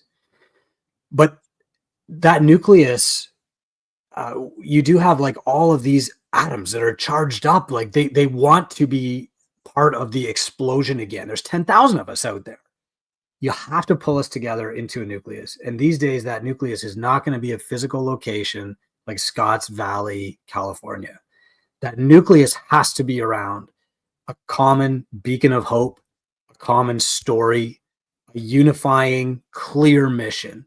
Like it can be done without putting us all in a room, but it has to be done by a leadership that is willing to create that hope, create a bright light of here's where we're going, here's the future. And when you do that, man, you set all those ions on fire and it explodes again. Matt said that he signed up to open a gym. Correct me if I'm wrong, Matt, because he wanted to be part of the revolution. And I never thought of it like that, but I remember at 34, I did a CrossFit workout, and it was like, just like run as fast as you can, 400 meters, max pull-ups, 3 or 4 rounds.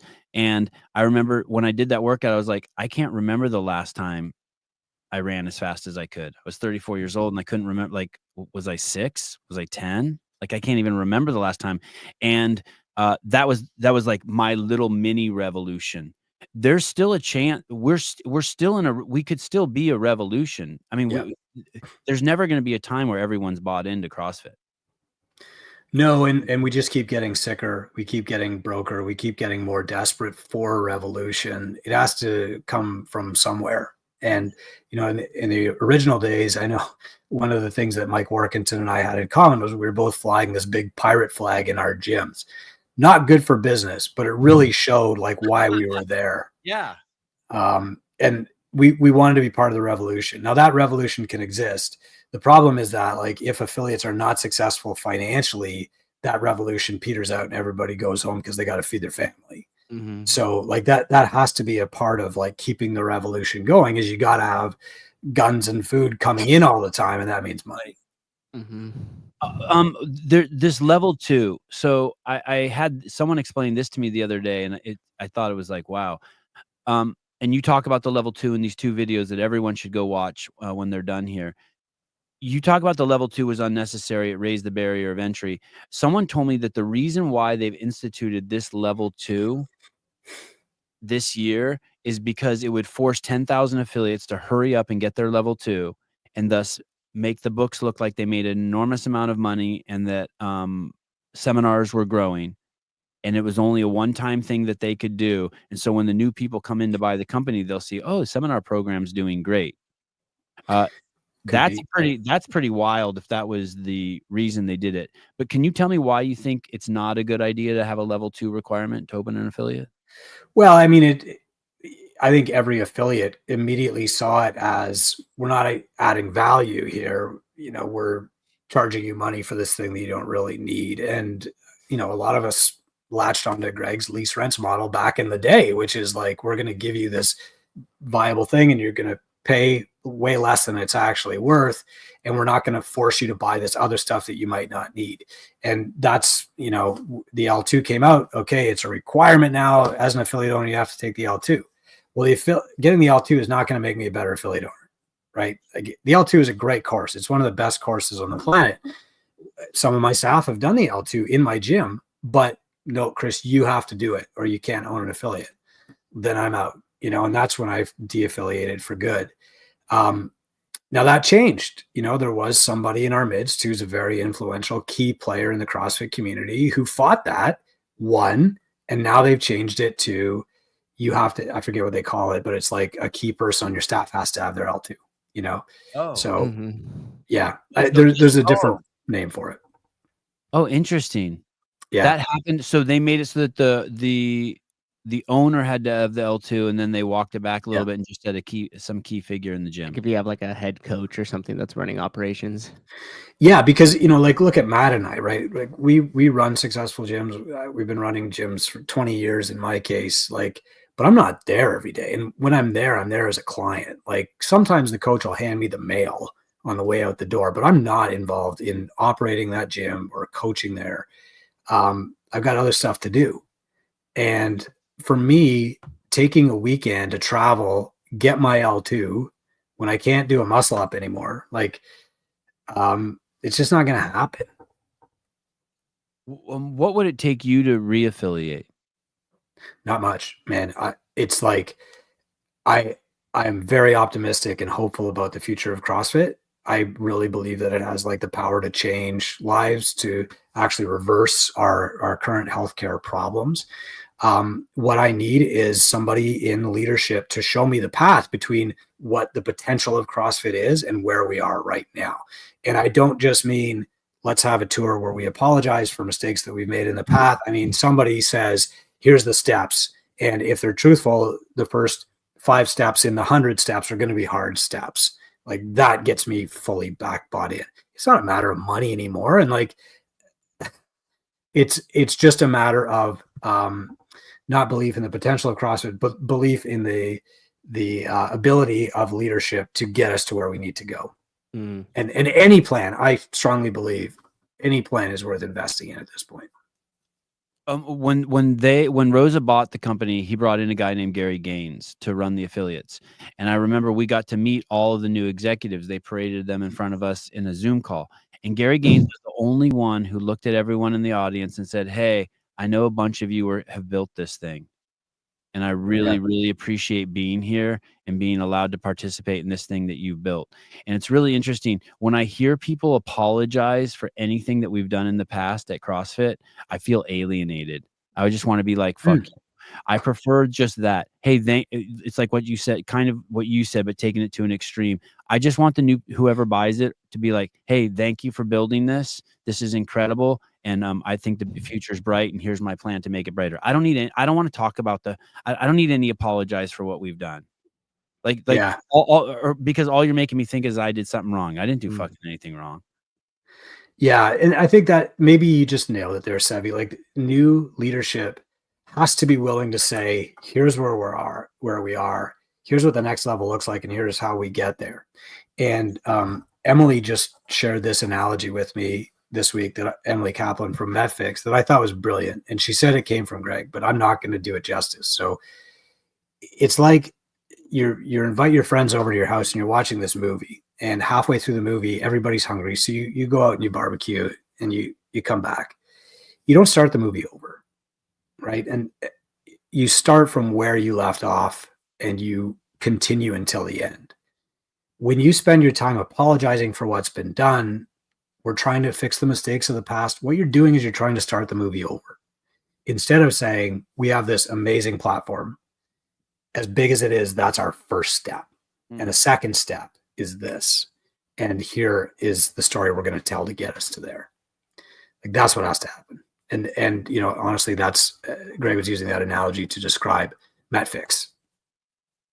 Do you think that that's a big, when there is a new owner, you think that would be a big win for them to do stuff like, hey, we're going to roll back the requirement for the level 2. I don't know, even go more extreme. We're going to reduce the affiliate fees back from $4,500 down to $3,500. I don't think you have to do that. I mean, we were all underpaying for the value we were getting for the CrossFit affiliation. It should have been $5,000 anyway. Okay. The next one is not going to go over very well. And if a new private equity comes in and they say, how do we increase our profitability by 20%? Either you try and grow the thing, and if that doesn't work, you charge more of the people who are already within, right? And that's just like increasing taxes on the citizens that you already have. It's, instead of broadening the tax base, like it's a failure. So when new ownership comes in, I don't think they have to roll back any of that stuff. I think that they've made the changes they had to make with the L2. But what's absolutely critical is that they paint a clear picture of hope, and they create a story that gives affiliates and former affiliates inspiration, a reason to hope. And I would bet that there are thousands just like me who would come back if they had that reason or that hope. Have any of the potential owners contacted you? Well, it's hard to even say who the potential owners are, but there are people whose names are mentioned in a potential ownership discussion who have contacted me. But again, like, you don't know. Like, to interview you, to be like, hey, Chris, this is Sevon. I'm thinking about buying CrossFit. I wanted to get your opinion on it. Have you gotten calls like that? There have been a couple of invitations like that. Yeah. Okay. Because it's interesting, because I spoke to Greg the other day, and no one has contacted him. And what I find interesting about that is I don't think anyone, I think between the combination of listening to you and listening to Greg would be hugely valuable, because I don't think really anyone knows what CrossFit is except for Greg. That's a good one. Yeah. You know what I mean? And it's weird. It's hard for me to admit that, but like, he knows what he built. And like, it would be really smart if someone, like, if you're going to buy the company, I would fly out and meet with him like 3 times for 2 hours each. I mean, you could dig in and hear some things that you won't even believe. Even now, when I talk to him, he was telling me about the importance of just, you have to only be building what you want to lead. You can't be trying to market this thing. You know, that's a good one. And so I don't think people realize that's kind of the nature of this business. There's not wiggle room. I know you believe that there could be some evolution, But there's not like, we're not going to be like, it's not going to be successful if we're like, okay, muscle ups are stupid, we're going to cut those out, and squatting below parallel isn't necessary, we're going to take that out of the L1, and all of a sudden we're going to double the number of affiliates. If that worked, then CrossFit's dead. Well, I think there is room to evolve the method. I don't think the mission needs to evolve. The mission is more important than ever. The method could evolve, and it always was evolving because Greg's a scientist. You know, when I started doing CrossFit, like there were a lot of tire flips and sled pushes and parkour, and for one brief shining moment there was virtual snow shoveling, right? Like, and the method was evolving because that's how science works. Right. But when Greg stepped aside, the method stopped evolving and became dogma. Boom. We don't do that because we're CrossFit. And when something stops evolving, any movement stops evolving, it stops growing. Ask the Catholic Church. You have to bring the evolution within, or you're going to have a revolution from outside. And, you know, some of that is like looking for new perspectives, right? Like we should talk to somebody like Peter Attia, but we should also be looking for who is the best running coach in the world today. And CrossFit still has enough cred and size that it can knock on that woman's door and be like, you are the best running coach in the world. Come and help CrossFit affiliates coach running. And you find the best weightlifter in the world and you knock on his door and you say, you are the best weightlifter in the world. Have you ever thought about working for CrossFit? You know, and you do that and you bring in these external experts, and that is what evolves the methodology. Mm-hmm. And the methodology is what helps us fulfill the mission, but the mission doesn't have to change. And as I say, and I believe too that you are having them evolve, you know, the methodology at a certain point, but also now they're practitioners of the methodology in its completeness, and we'll talk about it. So an example of that is Rhonda Patrick. Like, I know I've beat this horse to death, but when I helped out with the CrossFit for Health Summit, Dr. Rhonda Patrick came and she was like, I want to get into CrossFit. Like, can you guys hook me up with a trainer? So they sent an L1 trainer to her house to teach her CrossFit. And at that time, she was on Joe Rogan, what it seemed like at least twice a year. Yeah. And so the opportunity times. The opportunity that was missed there by just simply saying, great, we're going to send you the L1. Also, we're going to do this. And then we're going to send a camera there to document your experience. Would have been huge. And I'll tell you this too, from insider information on it, it's like half of the hang up in getting her on the stage to really push CrossFit was the fact that CrossFit wouldn't sign off on allowing her to promote her own stuff that she was doing inside CrossFit on her own platforms. Like, that is the most idiotic thing ever. That's like The Rock showing up with 300 million people that are in your audience and you saying, hey, man, we got to get this figured out because we can't just hand over this media so you could post it. That would be crazy. They wouldn't even collab with her. The media team really fucked that all up. Dude, it was so bad. And I mean, some people, whatever, have their opinions on Dr. Rhonda Patrick. But to your point, Chris, you do that with a wide variety of people that are in this health and fitness space. Peter Attia, Andrew Huberman, like all these types we should have had conversations with them. We should have been teaching them the methodology, and they should have been bringing their piece of information to that to add on to what we know. The subject matter experts were key. I have that in my notes. You're right. That's a huge miss. CrossFit needs to bring that back. And so whatever needs to be doing seminars, we film them for 2 hours and put it up on the website. Oh yeah, Jocko, right? Yep. But the same thing has to happen with the model. So there's the mission, which is consistent, right? We want to improve the health in our local communities by improving fitness. There's the method, which, you know, maybe it evolves 20%, right? Like as the science gets better and better, the changes are fewer and fewer. There's also the model, and the model has to evolve. And that was the point of posting this in the first place, which is, you know, Greg taught small group personal training, 4 to 6 people. He said that in my podcast, twobrainbusiness.com/Greg. Emily Kaplan says that is how they're talking in MetFix. Like, you can charge almost as much as you would for personal training. You've got this group of 4 to 6 people. It's a perfect size. They're all friends. They're holding each other accountable. The myth that you need this big group, like, came from this John Birch guy in 2006. And what we need now is like an evolution of the model. We need more people telling the story of, actually, I run small group. I do extremely well with 50 clients. I operate in 1,500 square feet and my coaches make $80,000 a year. Like those affiliates are out there. And that's what we're talking about is science means you find what's working, you measure it, and then you keep doing that until something comes along that's even better.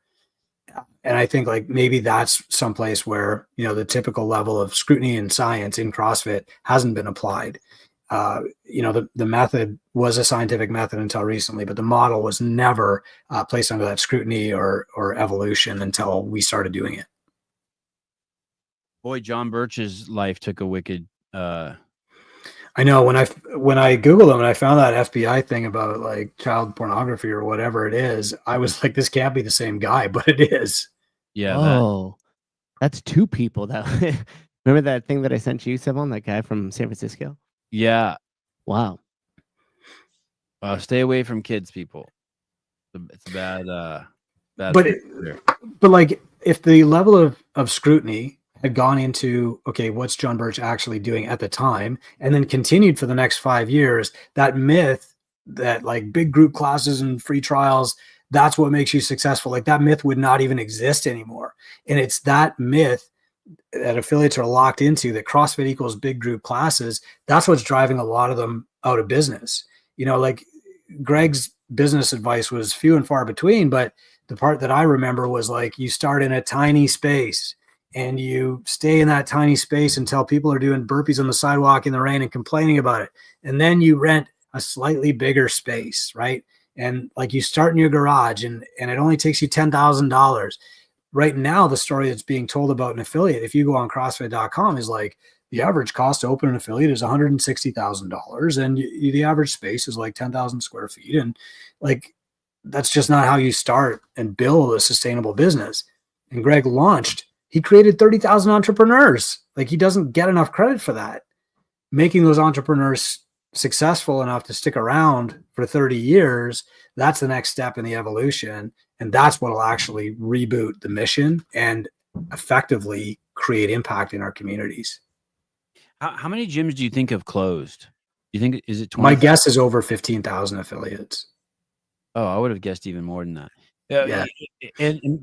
And for whatever reason, so let's say this thing's been going for 20 years, gyms open and close. And so there could be, for people who don't understand how that happens, you know, it's been around 15 or 20 years. Gym might be open for, 10,000 gyms may have already been open for 10 years and then closed on their 11th year. But just businesses open and close. Not all businesses, In-N-Outs don't open and close. Well, one does in Oakland. Yeah, just yeah. one. I mean, one In-N-Out. But yeah, you're right. They open and stay open. Not because of bad business practices. No.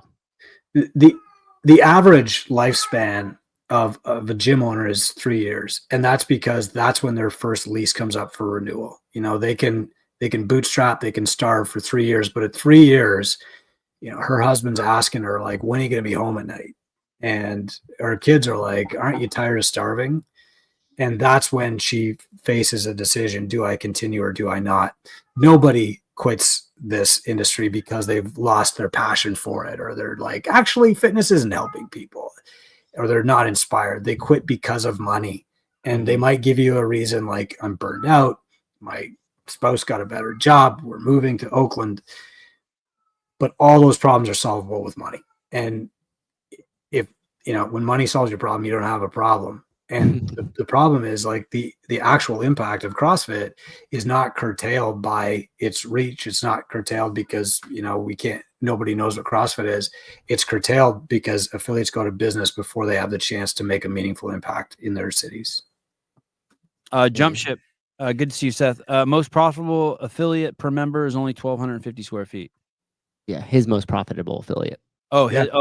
Sorry. My most profitable affiliate. Okay. Sure. Yeah. I don't know what Jump Ship is, but like that, more and more, if we look at who are the most successful gyms in the world and who are the most successful affiliates, either they started with small group training or that's the way they're going. Like there are definitely affiliates, they've got two and they're doing pretty well by selling a combination of one-on-one training and big group training. But when they open their third, it's in 2,500 square feet and it's beautiful and it's small group training and, they're successful.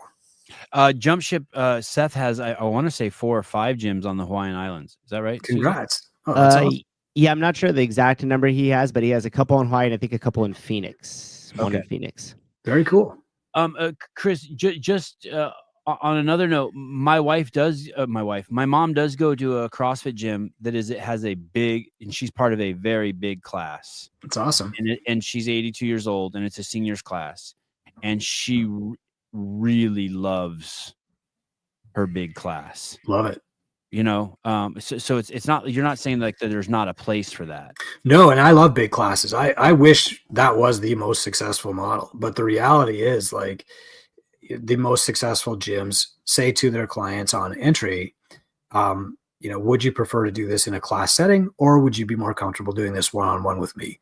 10% of the people pick the one-on-one option. That boosts their revenue by about 30% with a higher profit service, and you're not chasing the people out who want to do CrossFit but don't want to do it in front of strangers.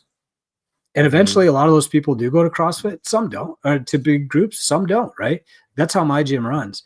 What a lot of the gyms are evolving to now, as the model evolves, is small groups. So you start off, and let me introduce you to your 4 new best fitness friends, BFFs, and you're going to be training with them. And if you don't show up, they're going to miss you, and one of them's probably going to call you. Okay. And like, that's what the model is evolving to. Most affiliates are already doing that because they're running these classes for 4 people, but they've priced themselves based on a class that has 12 to 15 people. And so they're running like small group training at big group prices. And that's why they're not successful.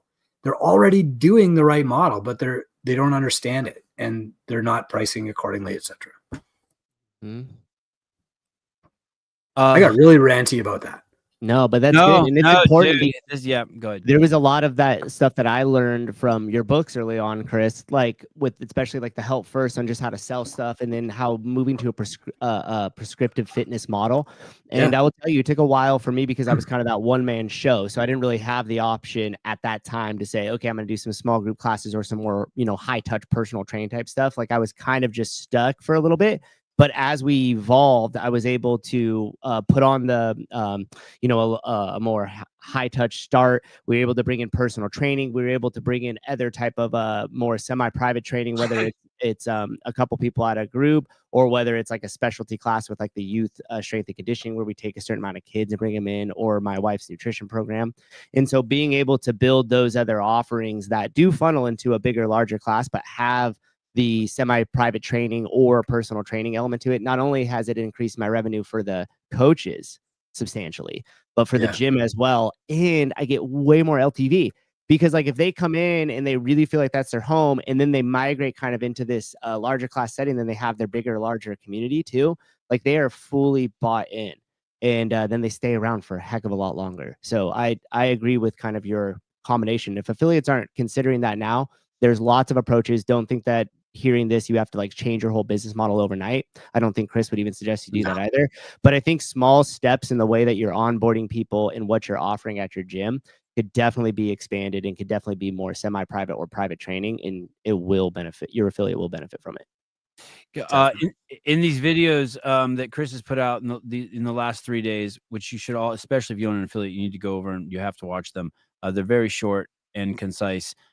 But he defines in one sentence, he defines a successful gym as a gym that's financially sustainable, not by how many years you've been open, not by how many games athletes you have, not by how many members, not by how many square feet, not by the fact that Harrison Ford trains at your gym, but is your gym financially sustainable? So you know very clearly where he's coming from.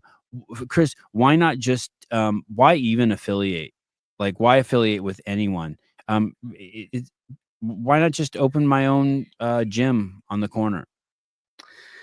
Well, there's 2 reasons you affiliate, right? The first is like the left brain logical reason. If you are getting really good SEO search results from CrossFit near me, easily worth $4,500 a year or $5,000 or whatever it is, right? Like, if you're measuring those things and CrossFit is giving you a good return, you're crazy not to affiliate. or you're crazy to de-affiliate. And like, this is the argument that a lot of affiliate owners give me is like, hey, look, I paid for the affiliation, but like, look at my local search results. I get lots of people coming to me for CrossFit. This is mostly true in like Eastern kind of Europe right now, but it is true in some major metro areas in the US still. The other side of it is the reason that you stay affiliated right now is hope.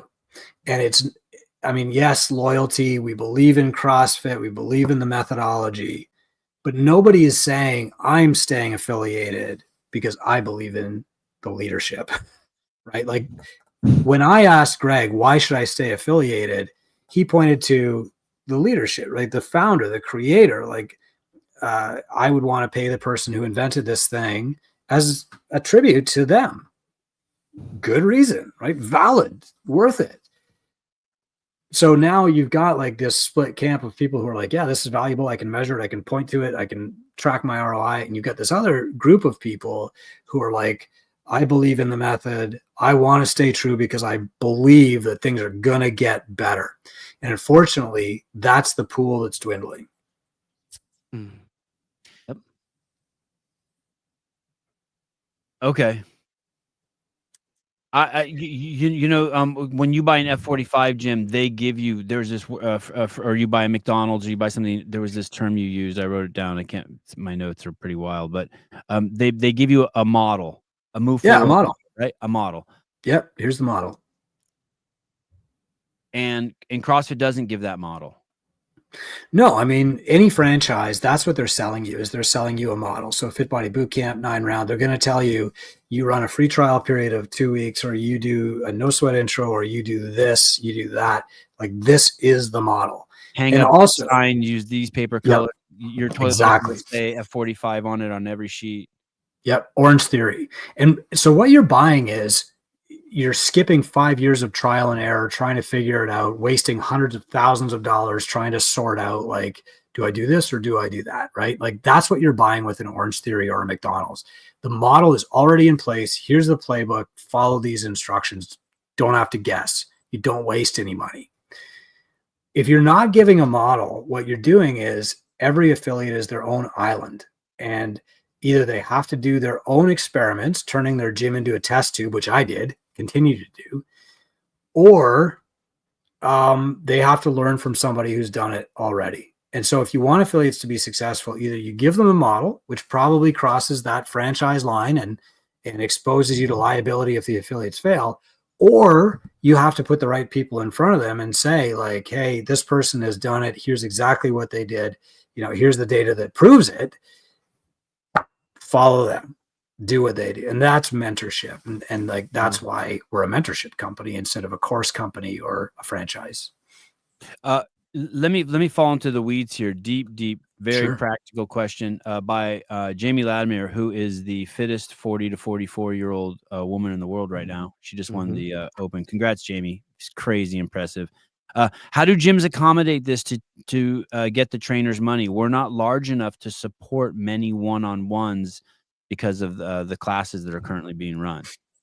Yeah, Jamie, I mean, this is a long conversation, but you start with, what's your mission? Well, we want to change lives. Okay, whose lives? The clients, and we want to create opportunities for the trainers. Great. You're going to build your model around that. And then you're going to open up like a profit and loss statement. And you're going to say, like, if we do this many personal training and this many group client memberships, here's the bottom line. Here's how we support these trainers. And from there you say, okay, well then if we're going to do this many memberships and this much personal training, this is how many classes we offer. And so saying we can't do one-on-ones because we have too many classes, that tells me that like you're stuck in kind of this model mindset. And so instead what you need to do is you need to ask yourself, like, what's most important to our business right now? Even then, when you say like, well, actually we could cancel 2 classes a day and put like 3 personal training clients in here and we'd make more money and the trainers would make more money, you still have to go through that process of change. And that's hard because you have to tell a story about personal training and you have to get your staff on board with that story and you have to get your clients on board with that story. And if you've got partners, you got to get them on board with that story. And that's what the mentor is there for. You know, like you, it's not a matter of me saying, here's the right answer. if that was the answer, we would all be billionaires with six packs because the knowledge is out there. The hard part of that is the coaching, and you do that every single day. You are an agent of change. That's what you do in your gym, and that's what we do with business mentorship. I can give you the answer. I mean, we've given you the answer every day for the last 13 years. I've woken up and written a blog post that we just give away for free. Like, the answers are in the books. The process of change is where the coach comes in. AI can't do that. Courses can't do that. You do that for your clients. I do that for the gym owners. And so the first step is coming up with the right answer for you. The second step is managing that change until you get to where you want to go. Chris, is it as simple as hey, you have a where are you going to run the test? You have a 3 p.m. class. There's 7 people in it. It makes you $100 a day. Okay, what we're going to do is we're going to make it so this is the time where you do one-on-one coaching. And if we get 3 people at $100 a piece, then it's already more financially sustainable. It's an extra $200 a day. Yeah, that's the first step right there. So you have to make some. It just takes risks. Okay. That's the first step. The first step is figuring out, doing the math just like that. Like, that's the left brain of 2 brain, right? Mm-hmm. Coming up with the right answer. But then it's actually like, oh, well, I don't want to cancel that class. God, like, that coach is now making their $23 an hour anymore. And like, those 4 clients might quit, and it's like managing that change. That's the right side of the brain. That's 2 brain. Okay. And she says, I agree. I have a group mindset. Interesting. Yeah. I mean, the thing is, Jamie, like, I get it. You've got a group class model, but the term community is kicked around quite a bit. It's completely undefined and unmeasurable. Like, why isn't a person that trains one-on-one with you part of your community, right? Like, and this is the kind of conversation that a mentor has with you. It's not that the people are attached to you because they're in a group of 15. They're attached to each individual person in that group one-on-one. Community is the sum of one-on-one relationships. It is not the 1 to 15 relationship you have by showing up at 10 a.m. every day. Like, Sevi, your mom, I bet, loves that big group because she knows everybody's name. She knows everybody's backstory. Yep. She can identify them by their limp. Right. That's what a community is. It's the sum of one-on-one relationships, and you can have those exact same relationships one-on-one. I see. Yeah. Well said. Just Chris, my mom was an attorney for, I don't know, 40 years. And I remember when she was thinking about retiring, and she raised her rates from $350 to $450 an hour. And I go, why did you do that, Mom? And she said, I want to work myself out of a job. I want to reduce the number of clients I get. But it fucked her because she ends up getting more clients. She's more valuable. I mean, she didn't realize her value, and all of a sudden it just increased. People just saw her as being a better attorney, and more people started coming. She's like, oh shit, this isn't working. Yeah, I've got some texts from your mom on my phone. I would pay $450 an hour.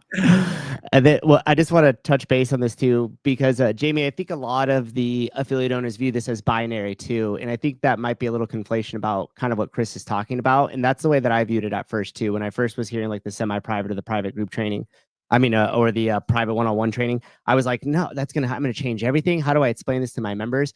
Then the thing is that first, when I ran the left side of the brain, I realized, wow, 2 of the classes that I have for the last year have not been profitable at all and won't ever be profitable, because even as I look back on my metrics, the largest attendance of those classes still were break even. So then I just canceled those classes. And that was kind of scary because I was like, well, what about that people? Like, what about Pete? Where's Pete going to go now? And what about this person or that person? What ended up happening is they just pushed into a slightly earlier class. And now that 10 a.m. opened up, and I had people that wanted to do more specific weightlifting training because that's what they were more into, brought a coach in, gave them that small group, is now coaching it semi-private, got rid of my less profitable class. My other class kept more of the community because it got bigger. And then it opened up an hour for one of my coaches to run private training. They make more money. I have one less coach that's at a class that nobody really attends. The community's bigger in the other class. Everybody's happy. So don't look at it as like binary. I have to stop doing one to do 2. That's right. Like, yeah. Just get, like, I really liked the Chris, the way that you approached it is like, just take a minute to just erase the whiteboard, I write down like, what am I really after here? And what are the constraints? And can I start putting things in place to slowly get myself there? And where's the low hanging fruit that I could look at right away, potentially using some of the math before I have to go to the emotional right side of the brain, which is always going to be where you get stuck. I know I was for raising prices on my members. I know I was for any hard decision. It's like, oh, but what about the goal is you do the individual financial cases? Once you have the goal is financial sustainability as your metric. All the other I think all the other things will fall into place. Like you say, you'll only go to group classes, and that's great. Yeah, but there are people out there who want to pay, $150 an hour and have someone sit down with them and be like, "Hey, I'm going to come in 3 days a week, and I want to work with you." yeah, And they're important too. And I really like the way Chris said that. It's all about every relationship, even in a group class, is still a one-on-one relationship. yeah. And I'd be willing to say 10% of the people that you have in your gym right now would probably pay 5x more than they're paying right now to have more access to you and more access to the education and things that they want to get closer to their health and fitness goals. Right now, with the people that you have, you don't think it, but you throw it out there, and I bet you'd be surprised. I earn 10x the amount from physical therapy, or is that personal training?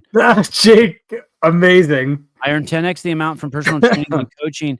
I coach because I enjoy it. I PT because I want to feed my kids. Jake, that was me for probably 5 years. When we started doing CrossFit group classes, I turned to the guy that had been doing PT with me for a decade already and said, like, this is all I want to do for the rest of my life. But the reality is that, number one, we were pushing very valuable people out of my box because they didn't want to work out with a group. And second, like, our ability to make a great income hinged largely on our ability to do PT, because you could only do so many group classes. And I want to say thanks to Jamie for bringing these questions up. Like, these are very, very common questions. There's 1,000 gyms in the Two Brain program at any one time, and these questions come up every single day. And I went through it myself. People will never pay more. Well, of course, that's what I thought, because I was a broke gym owner and I thought everybody had my budget. I was projecting that onto them. And we assume that we are our own best client, and the reality is, like, we're not, and different people want different things.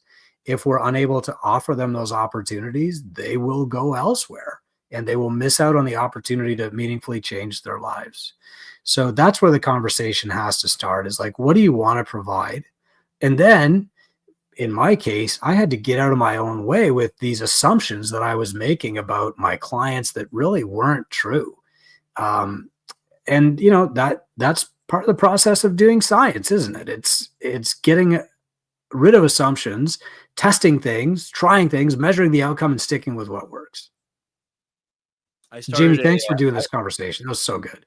And by the way, Jamie, I don't know what you charge, but I'm sure you could double your rates right now. I mean, being a masters competitor at the CrossFit Games means you can help people a lot. You've got a lot of experience and an amazing story to help them. And she's cool as shit, and she's got a great personality, and she's a great speaker, and all those, and she's humble, and she's all those things. For that, yep. I started a parent coaching program, coaching parents, and I was charging $500 a call. I never got one client.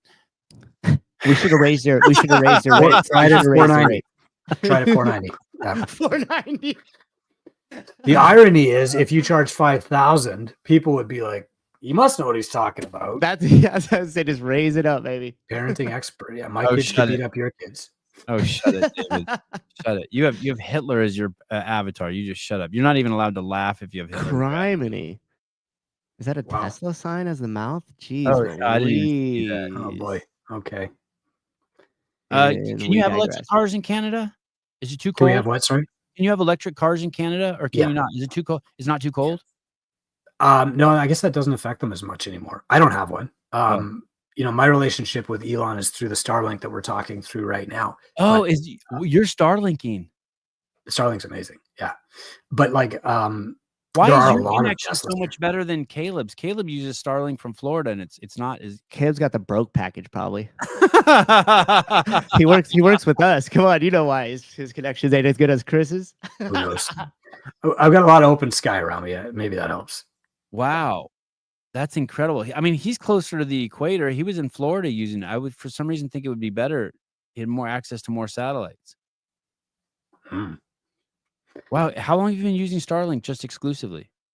COVID lockdowns. So, I mean, the lockdowns lasted almost 2 years here. And so, both kids for a while were doing schoolwork, and we just said like what we were doing just wasn't fast enough. And so we decided Starlink was worth a shot, and it's been huge for us. Have you had to upgrade it at all? Any hardware? Nope. In fact, in the early days of Starlink, the best part was the storytelling. And so after 40 days, you were signed up and you got this text from Starlink, and it's like, here's this video of us dumping another 50 satellites into space. And you show this to your kids and everybody's super excited. And then your Starlink speed goes up, right? Like Greg told me this, and I go around to universities and teach this to university kids now. Every company is a media company. It's interesting you say that too. There was this thing, I don't know, I think Sousa sent it to me, that was basically saying AI is going to take over everything, but the one thing that they're not going to take over is relationships. Yeah, they can't replace you as a coach. They can replace you for knowledge. I mean, go on ChatGPT and just be like, give me some advice for running my gym, and it'll give you advice and say, where'd you get that advice from? And it'll be like Two Brain Business, like we're the AI for the AI because we've just been doing this for so long. But like that doesn't mean you're going to do it, and that's why we're important as coaches in fitness. Like we can tell people the answer. You can go on ChatGPT and say, give me a fitness program, and you'll get one. You're not going to do it. That's why coaches are so important. Is Two Brain still taking? I know you guys have 1,000 gyms at any one time, and I know that the affiliate meetup every year sells out. How are things over there? Are you guys still taking clients? Like if someone watches this show and they want to work with Two Brain, are you still taking people? Yeah, I mean the bar is higher now. It doesn't mean you have to be making more money or anything. It's just like where we used to get on a certain number of calls, call it 100 calls every single month, and we would invite maybe 40% of the people on those calls to our mentorship program. Now we're inviting under 30%. And it has nothing to do with how much money you're making or, how messed up your business is or whatever. And it has everything to do with your personality and your openness and willingness to do the work. For me, I had to hit rock bottom before my ego would get the hell out of the way. And I would say somebody else has to have this figured out. Hopefully that doesn't happen to most affiliates. That's usually too late. Yeah. Jake Chapman. Jake lives on the Isle of Man, which is a fascinating island. It's an island in between Ireland and the UK. It's its own country. It's a trip. Does Chris ever come to Europe, specifically the Isle of Man? I'd love to grab a beer and have a chat at a seminar. Yeah, I don't drink beer anymore because it makes me too slow on the bike, but like happy to hang out. I come to Europe about once a year. Last time was Coaches Congress UK. We had a little meetup. That was just a ton of fun. But I try to get over there once a year. And are there still places, room available for the Chicago affiliate gathering? The summit is very close to sold out. Last I heard, out of 1,000 tickets, there might have been 150 left. Like max. It's so big that most people just buy their tickets a year in advance. Kalipa's guys are coming in, and they're going to be doing a whole half-day seminar with the coaches, teaching them how to coach. It's just such a star-studded event. twobrainsummit.com. June 7th and June 8th, 2025. Last year it sold out. This year it will sell out 100%. And before they even left, 300 tickets sold in 2024. 300 tickets sold for 2025. Yeah. So it's a great gathering. It's great. Don't come there expecting to sit down and listen to speakers and get a couple of good ideas. Like you're going to work. You're going to do things with the speakers. You're going to do workouts with Kalipa, his gang, like Mayhem's there. There you go. John Goodman's on stage. Wow. More than 35 million in revenue and trainer development center. Wow. Damn. Yeah. PTDC, man. It's amazing how many successful people there are in the space that I've never heard of. Yeah. Hey, look at that. I'm wearing the same t-shirt in that picture. Perfect. On brand. Cusp of the wash cycle. That guy could use a heavier bar. Is that Khalifa? That is on the coaches, the big squad. That's Oscar Johead, who is CrossFit L4 or whatever the highest designation is now. He's on the seminar staff. He owns one of the most successful CrossFit gyms, two of the most successful CrossFit gyms in the world with his partner, Carl. Oh, where are those at? Stockholm, Sweden. Wow. Yep. Two massive CrossFit gyms combining personal training and big group. And their third gym is a small group. Oh, wow. They have an entire gym that's small group. Yep. 2,500 square feet. It's called Ascent. It's absolutely gorgeous. And yeah, it's amazing. I mean, I was talking to Carl the other night, and he had just finished up a small group session with 5 women who are all middle-aged. They're now best fitness friends, they call them, and they're changing their lives. Wow. That's cool. Chris, have you ever read Unreasonable Hospitality? Yeah, massive fan. Watched The Bear because of Unreasonable Hospitality. And last time we were in Chicago, several mentors on my team went down and found that actual restaurant, what's it called? Chicago Beef or something. Yeah. Oh, that's so cool. Yeah. I recommend that book for affiliate owners just from like a hospitality, like, you know what I mean? How do you do stuff that's going to separate the experience at your gym from other gyms? I think there's a lot of little nuggets in there that could help. So good. Yeah. I just added it to the if you buy it now, we'll get we make money. 30 cents. Yeah, something like that. Your Amazon affiliate link. Yep. They've made you don't even need an affiliate link anymore. They have it hospitality. It's so good the way they've done it. They make it so easy to sell stuff. Cool. I fucking love them.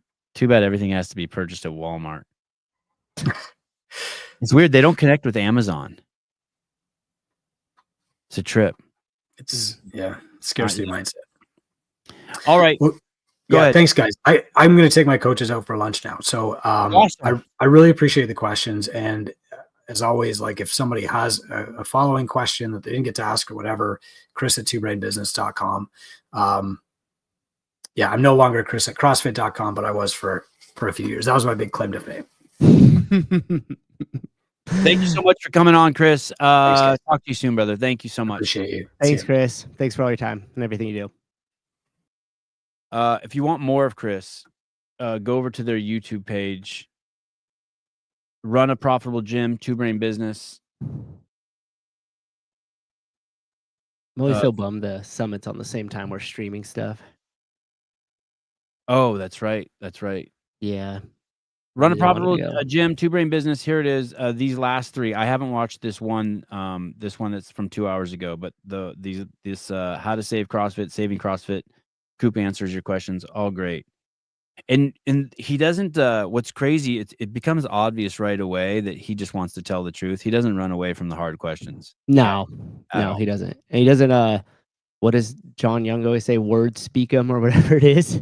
He's like actually tells you exactly what he's thinking. And if there is some sort of protection behind privacy or he doesn't want to give all the information, he gives you enough to where it doesn't feel like he's bullshitting you. You're just like, okay, cool. He can't say the very specific thing for whatever reason, right? Right. And I think that's really he cool. tells you when he can't tell you. He doesn't lie to you. Yeah. He's like, oh, well, I can't really talk about that, but here's the information that you're kind of asking for without giving specifics.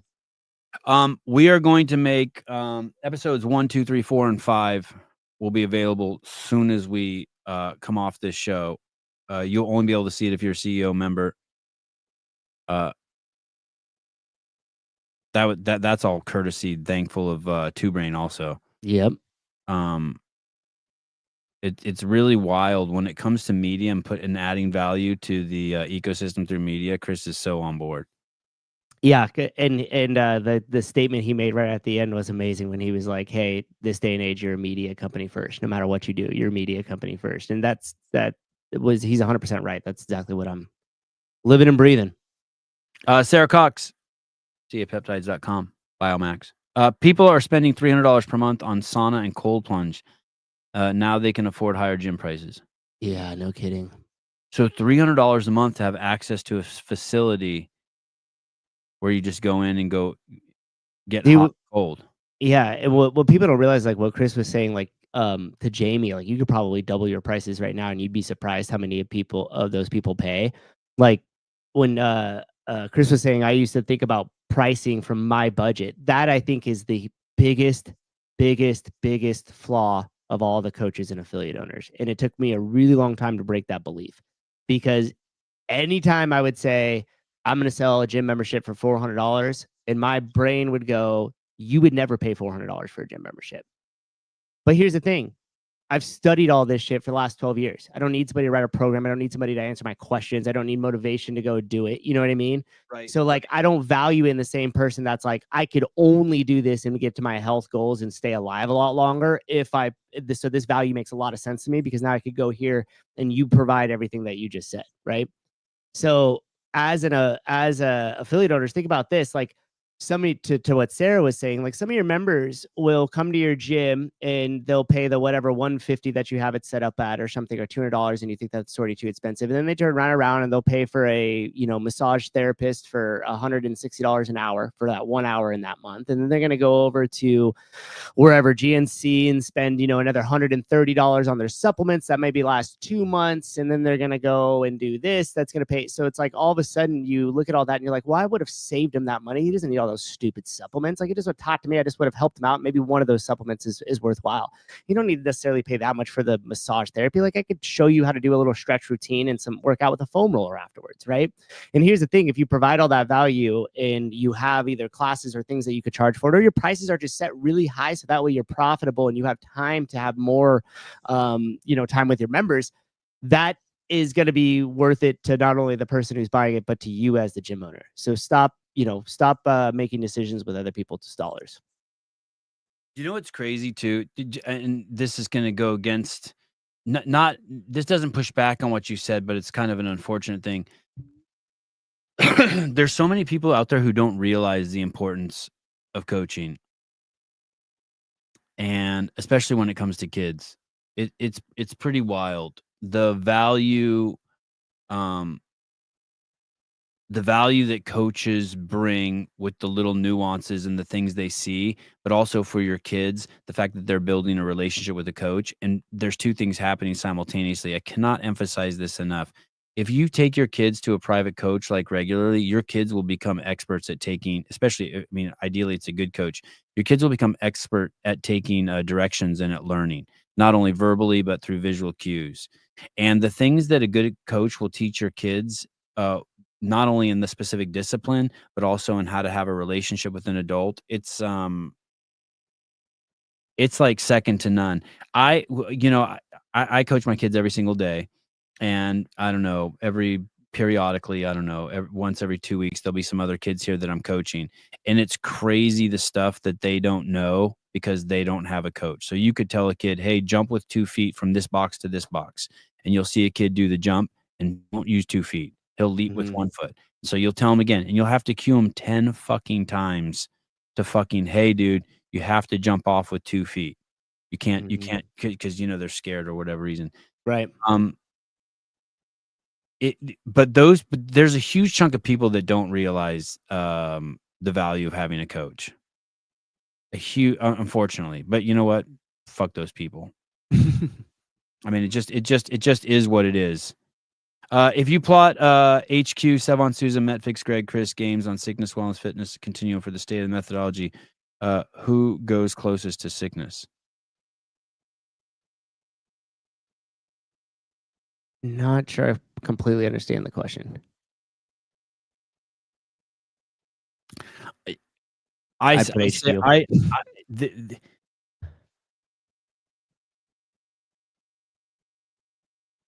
There's nothing there's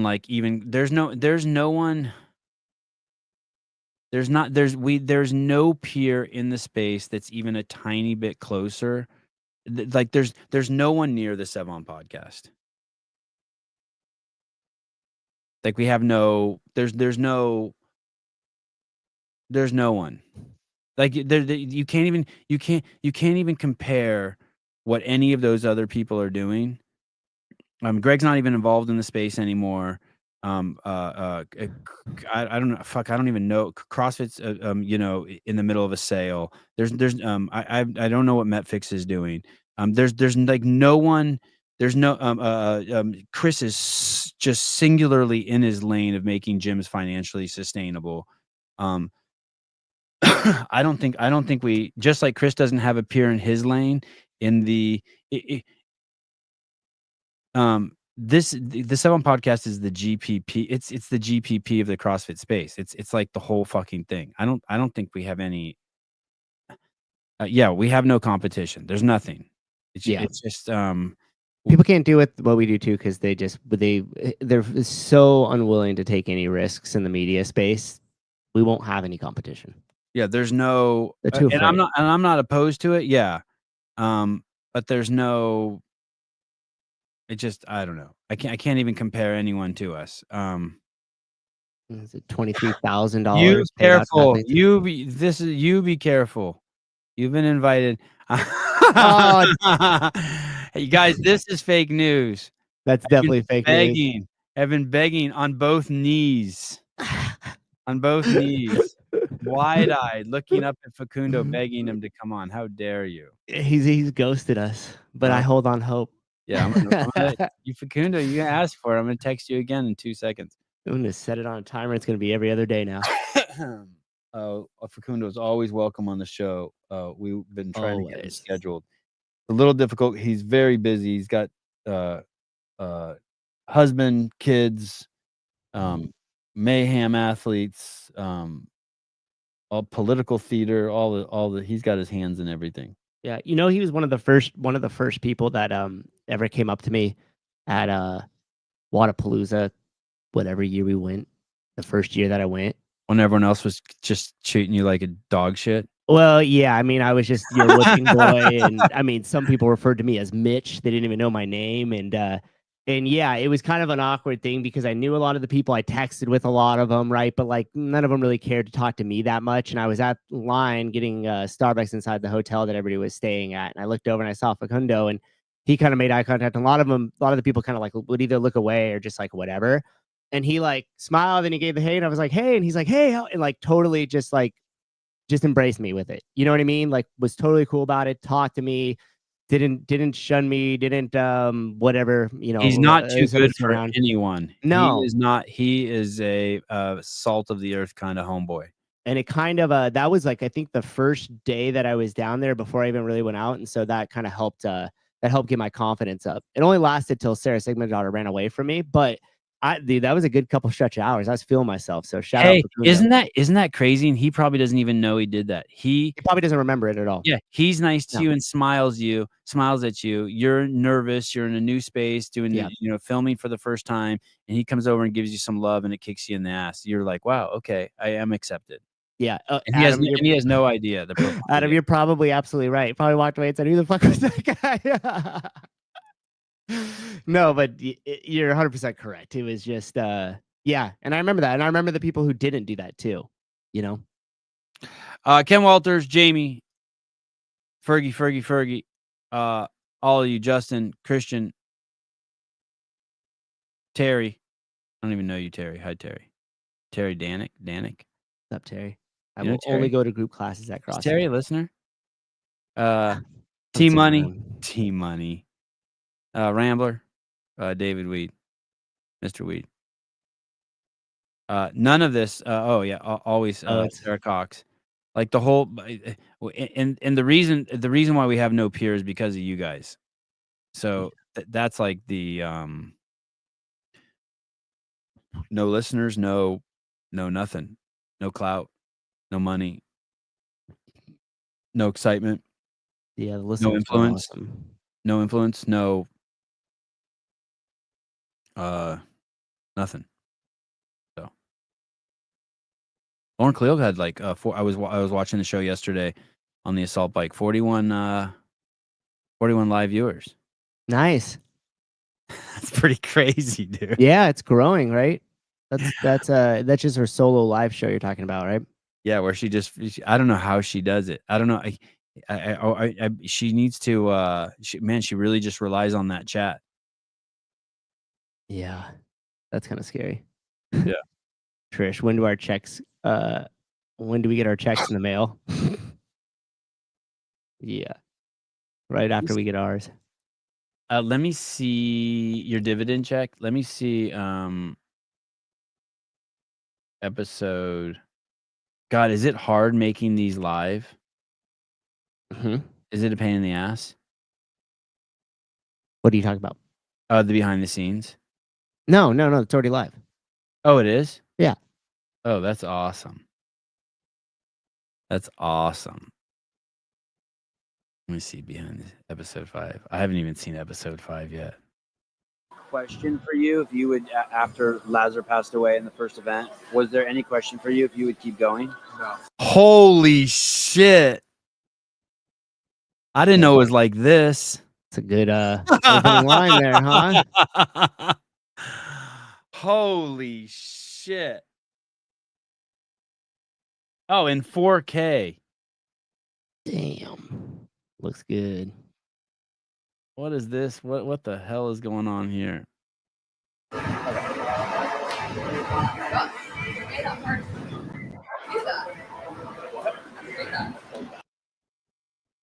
Jake Marconi getting his balls rubbed on the ground. Damn, this shit is good. Oh, Lexus Raptus. With Adam Rogers. Let's see Adam get his balls rubbed on the ground. Yeah, he works for it. He has to walk it off. Oh, you're way lighter than that. You're out. Damn. It was until it wasn't, right? So no, I'm happy with it. But All right, episode 5 is live, and episodes 1, 2, 3, and 4. How long are we gonna keep that up for? I don't know. Okay, get it while top, people. Till I get scared. Till you text me. Yeah, till I get scared. Oh, there you are.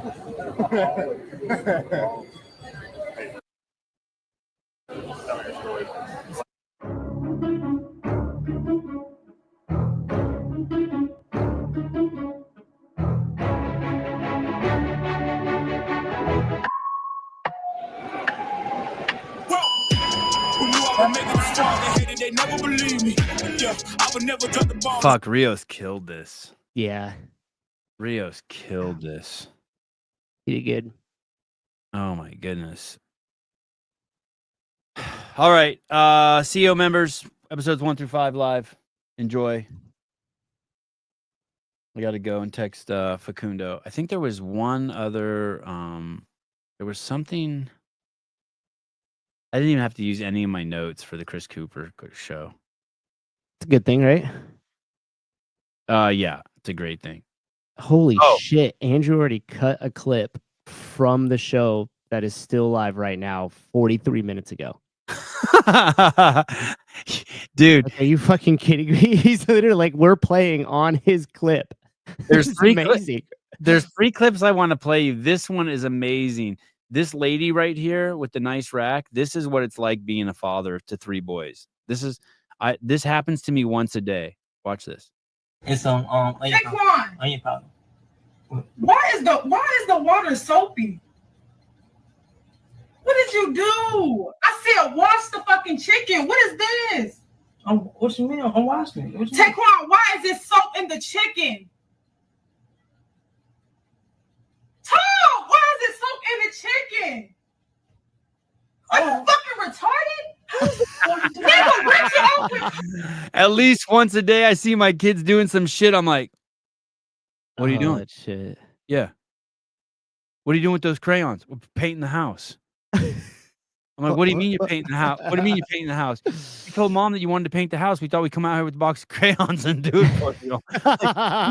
You retarded. Oh, it's so great. He washed the fucking chicken. So okay. So anyway, that if you're gonna have 3 boys, you're gonna do that. A lot of that shit. Okay, Andrew Hiller, let's go over here. But the other this content that's coming out on the HillerFit is insane. Yeah. He's pumped some good stuff lately. I need to grab a napkin. This clip is amazing. This makes me, I cannot love Dallin. I cannot love Dallin and Sprague and. Oh yeah, do you see my comment on that? Go ahead and play that clip first, and then we can find it. This is amazing. Sprague this is like sitcom level shit here. This is like scripted shit. He's so good. You guys came here to watch him? Yeah. That's so nice. Wow. So what he's talking about, for those of you who don't know, he's talking to Tyson Bagent, and Tyson Bagent brought all of his friends to the Open. So he has a bunch of like college buddies and high school buddies, and he's like, hey, I'm going up to Albany to do this CrossFit Open thing. You should come up with them. And Sprague's saying, hey, that's really nice that you guys came up here to support Tyson. Friends. I have friends that didn't even come to my wedding. Yeah, wow. Pretty crazy. Even after I won the games, I wasn't cool enough. Crazy. I know. And it is wild. He said, if you win the games, I'll come to your wedding. You said that? He said it not believing it'd be true, just like my sponsors put in a first place prize in my contract, so they didn't think it would be true, and they didn't pay it. That's amazing. What's crazy is all that shit he's saying is true, but he's delivering it like comedy. That's all true. Yep. His friends fucked him in the ass. His sponsors fucked him in the ass, but he's cool. I'm cool. Chilling. He's all right. Yeah. That's important. That's like, yeah, bro. It's like they wanted to fake believe in me. You guys are on the bed. You guys came here to watch him? Yeah. That's so nice. Wow. Good friends. I have friends that didn't even come to my wedding. Yeah, wow. Pretty crazy. Even after I won the games, I wasn't cool enough. Crazy. I know. And it is wild. He said, if you win the games, I'll come to your wedding. Fucking Down's delivery on that. I can't even believe it, dude. You said that? He said it not believing it'd be true, just like my sponsors put in a first place prize in my contract, so they didn't think it would be true, and they didn't pay it. That's amazing. God, Hiller brought back gold. Yeah. Okay, let me storytelling, man. Yeah, click that one. Click yours. Oh, there it is. I understand your pain. That one? Yeah, then go back into your comment, click the replies. Sprague, 11 out of 10. You and Jason Hopper have something in common. I didn't go to that wedding. And then the person underneath put, gosh damn, here we go. Clearly a listener of the show. Oh, man. That was the first thing I saw this morning when I got up. I was cracking up. I was like, this is amazing. I went to the party. Yeah. So I saw the hot chicks. Yeah, what's Hiller doing here? All right, I've never done this. And Greg comes into the office. There's a pair of rings hanging from the ceiling in the media office. And Greg is like, everybody come over to the rings. And he teaches front roll to support. Yep. Okay, so like you pull up, you do a full somersault, and then you press up. 5 people in the office got it. He wrote their names on this whiteboard. He's like, okay, now everybody here, if you didn't get a front roll of support, you get it by Christmas. And if you did get it, you have to teach 5 other people to do it by Christmas. And otherwise there will be no Christmas. And that was like the joke. Yeah, there you go. Like, that's not going to happen on Zoom. That's not going to happen over Slack or by text message. All right, I've never done this. And Greg comes into the office. There's a pair of rings hanging from the ceiling in the media office. And Greg is like, everybody come over to the rings. And he teaches front roll to support. Yep. Okay, so like you pull up, you do a full nuts. Yeah. Hey, and this is the kind of thing why it's so important that CrossFit have a really nimble media company, because that's what CrossFit should have posted. Literally, he was still listening to the show in the background of trying that when he posted it, and we're still live on the same show right now, and we just watched it, and he posted that 45 minutes ago. So like HQ should have, if they had an HQ, in a perfect world, if they had an office, they would have seen that. And then they would have, I guess it's still not too late. If they had an HQ, they could see Hiller did it, and they could be CrossFit HQ and then show Hiller doing it. They could show they could even get more advanced. They could show Chris saying it, then Hiller doing it, and then them doing it. Mm-hmm. And know they what I probably mean? could have got the original clip of Greg like saying what he said at the beginning, what Chris. Yeah, I mean, 100%. And it could have been posted by before we were even done with this, you know. And it doesn't, not like the speed has to be that ridiculous, but like, can you imagine by Saturday or Monday you see the clips come at HQ come from that? Yeah. And then they just turn it into like a little challenge thing, like bring this relic up. If you could do this, teach it to 5 people. I really want to emphasize though the nimbleness of that. Like just Yeah. like, so if you see that and you're Jenna Haka, then you're like, okay, that's going to require someone on the staff. Like we would have done that at HQ when I worked there. That's how fucking nimble we were. Yeah. We would have like we were always on the pulse. Yep. Yep. Yeah. And what's to crazy your point is how easy it is. It's so easy to do what Hiller did, but you have to be ready to be so vulnerable. Let's say this doesn't work and he gets slammed or something. It's okay. In 30 minutes, Hiller's going to make another post. Doesn't matter. Say he's already posted a video this morning that probably has more than 5,000 views in the first 2 hours it's up. He's already got that clip up. That was probably one of 3 Instagram clips I bet you he's already posted today. So I bet you, just out of a guess, Hiller's probably posted 3 times to Instagram, once to his 2.0, probably once to the 4.0, maybe 3 times to Instagram, and he's already posted a video today. And do you know who this clip is helping? CrossFit, affiliates, podcast, storytelling, affiliates, yeah, all like of it. like everyone, the fitness space, the like it's just a fucking giant win it's a giant W for everyone in the space. Yep. I mean, majority of the media he does is, right? Yeah. Like, majority of it is. Yeah. Anyway, really, really easy to do what Hiller's doing, and yet really, really fucking hard. Like like the care level is like, the care level is not measurable. No, it's innately in him. And I think the other thing to the point that you were saying about the nimbleness, just so we could really lean into that, you would have to have permission for the media team just to create. Right now, that can never work. The vulnerability that can never work in the structure that exists, because by the time Andrew would have taken the concept or idea, sat people down to talk about it, that moved its way up the chain of command. They'd be like, well, don't we have that one post that's going to come out at noon? It moves back down the chain of command. Sorry, it's out of sequence. And they go, okay, well, can we post this? And then it goes back up to chain of command. And then they go, well, where does it fit in with the current things we have planned right now? And then it goes back down, and then nothing ever happens. And you saw in that video you pulled of HQ, Matt Bishop was sitting there working while that was going on. He was working. Yeah. To tell you the truth, he probably with his phone filmed Dan Bailey doing that and Greg, and I bet you he posted that 30 seconds after it happened. I bet you too bad the account's been erased, but I bet you Bishop had that up as fast as Hiller did in real time. Here's Greg coaching Dan Bailey. Boom, done. It's up. Yep. And then I can't have that without an office. You can't have that with someone. And he didn't check with Lee for myself before he posted it. We didn't micromanage him. Nope. And that YouTube video was probably up on main site within 2 days after that. Yeah. Or 3 days if they wanted to time it with a workout or a rest day or a skills day and stuff like that. The other thing too, when Chris was talking about the zone 2, and I know like we've given Chan shit on here and stuff like that about it, but like if you look at the early CrossFit Day stuff too, there was like 30 minutes just go ride a bike or play a pickup game of basketball, and that occurred pretty frequently on main site. There was also like row the 10K. 5K run, I think, is the most repeated workout in all of main site history. So there's certain things that, you know, I almost like by re-talking about the past of what Greg originally did, it almost seems novel. Yeah. You know, if you go back and you're like, hey, from 2001 to 2005, there wasn't a prescribed weight.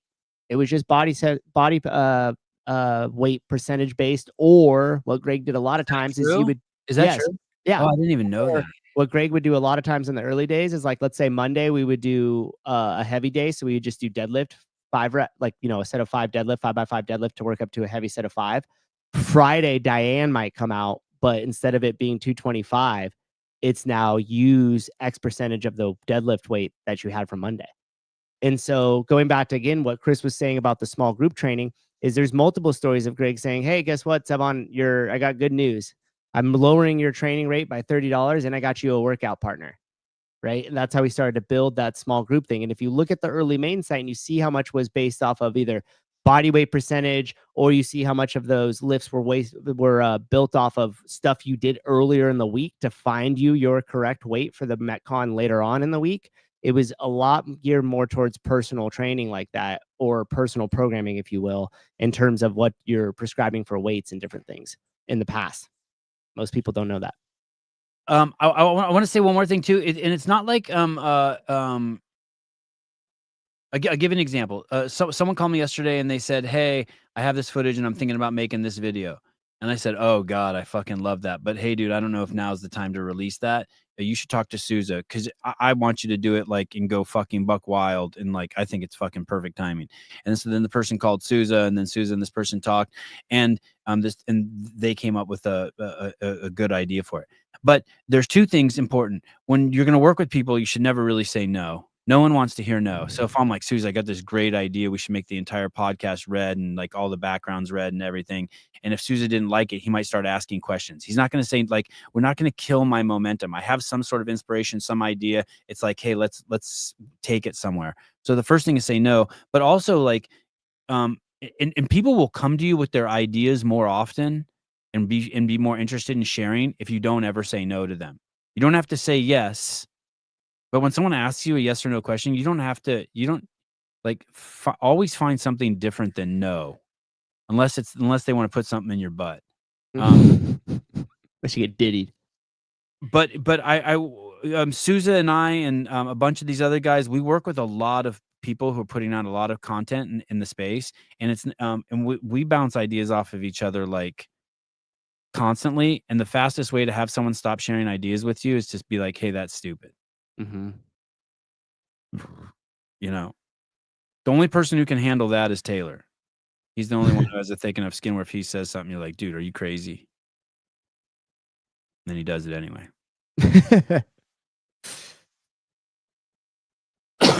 All right. Cool. That was fun. Yeah. Thank you. You're gonna CrossFit Games update show tonight? Is today Friday? It is. I want to. Okay. I'm trying to think. Is there UFC on tonight? No. I need to come up with some topics. If you guys have CrossFit Games CrossFit Games update show topics you would like to discuss, DM me. My dad. Oh, here we go. Ken Walters. My dad was a motivator on my ideas. Love my mom. She was a dream crusher. Always wanted to save her. Yeah, you know what's funny, interesting about that? My mom. Wouldn't say she was a dream crusher, but she really wanted the safe route, and she wanted me to take paths that were already blazed. Hey, this is not the time that we are not in an era where to take the paths that have already been created. Because so many, the DVD is dead. Ain't that the truth? What's so crazy? The DVD's been dead. Some of these things have been dead so long that they're already retro and coming back. It's weird. It's amazing, right?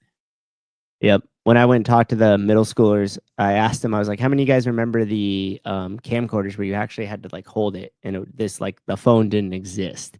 Yeah. And I would say probably like 30% of the room raised their hand and like they knew what that was. Oh, they did know. Yeah. And then I was like, how many of you guys know what a VHS is? And then all of them raised their hand because they had known it as it's like a relic, like a joke.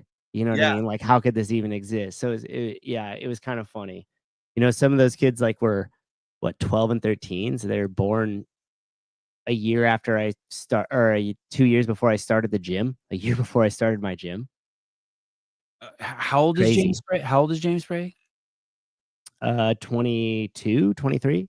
Is he the youngest CrossFit Games champion ever? That's a good question. I don't know. Think about it. So, so he was, let's say he's 23. So 8 years, he was 15 when, 14 or 15 when Rich won the games. Yeah. He was 11 when his dad first went to the games. That's crazy. Wow. That is.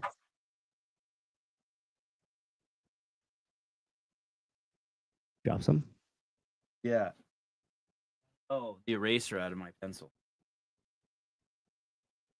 All right. Okay, we'll see you guys tonight. Oh, kill Taylor tomorrow. Yeah, kill Taylor tomorrow. Okay, so those are the 3 things, takeaways. Update show tonight, kill Taylor tomorrow, and episodes 1 through 5 are available for CEO memberships. Buy your membership now. I always appreciate all the support. You're what keep the lights on here. All right, talk to you guys later. Thanks, Souza. Thank you. Bye-bye.